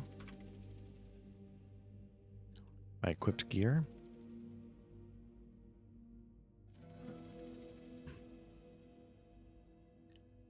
And we don't need this anymore. And so there we go. I honestly didn't expect... This was a long session, so I apologize for that. I did not expect this to be this long. It's going to be a monster session. I hope that's okay. I didn't want to split it up because I wasn't sure when to split it up, and I just like, I'll just get it done. Again, not thinking it would be quite this long, but I really enjoyed this game. I really liked this. I hope there'll be more in the future. I'd be curious to co-op it. I think that could be a lot of fun. Everything's more fun in co-op in terms in my mind, so I'd be really happy to give that a shot. But yeah, I really liked what I saw. I liked the additional crunch. Once I realized the defensive move table was there and I forgot, I could see it speeding up combat in a nice way. Really like this. I'm a big fan of D100 systems. But more importantly, what I like is a little bit of crunch, like a little bit of elegant crunch, which is something I think like Dragonbane really shines at, which is why I'm such a big fan of that. So, yeah, I really like this. This has been Ker Nethalas from Black Oath Press. Jump on their Discord. You can buy it from DriveThruRPG. Give it a shot. It's really worth giving a shot. I had a great time with this. And with that, I'll sign off. This has been Black Lodge Trivia Night. I'm Art. Thank you again for checking this out. If you're watching this on YouTube, obviously you've already found us. Like, subscribe if you want. Leave a comment if you want. Not, no worries. If you prefer audio versions of these, just search for Black Lodge Trivia Night wherever you get your podcasts. We should show up. With these, if I may completely misappropriate this term, it's more of like a pump and dump kind of thing. I'm not going to go through the audio like I might for like a normal session. I'm just going to, crunch it, compress it, format it for YouTube, format it for audio, get it out. Not going to clean it up too much. So, and by not too much, I mean not at all. So I apologize if I might have coughed and missed it with the cough button. But anyway, thanks again for checking us out. We appreciate everybody who takes a look at what we do. We hope you have some fun. More importantly, I hope if you're curious about Ker Nethalas, this gave you an idea of how it might work. If you're curious about Ker Nethalas in Foundry, I hope that also gave you some idea of how it might work. I had to enter a lot of the stuff in, but just knowing that the sheet's there, I think is such a integral part of all of this. So, so thanks again. We'll be back soon with, I think Matt and I are planning on recording our monthly podcast, and then hopefully we'll be back to the rotation. We'll see how it goes. Otherwise, thanks again. Hope everybody's doing well. Take care.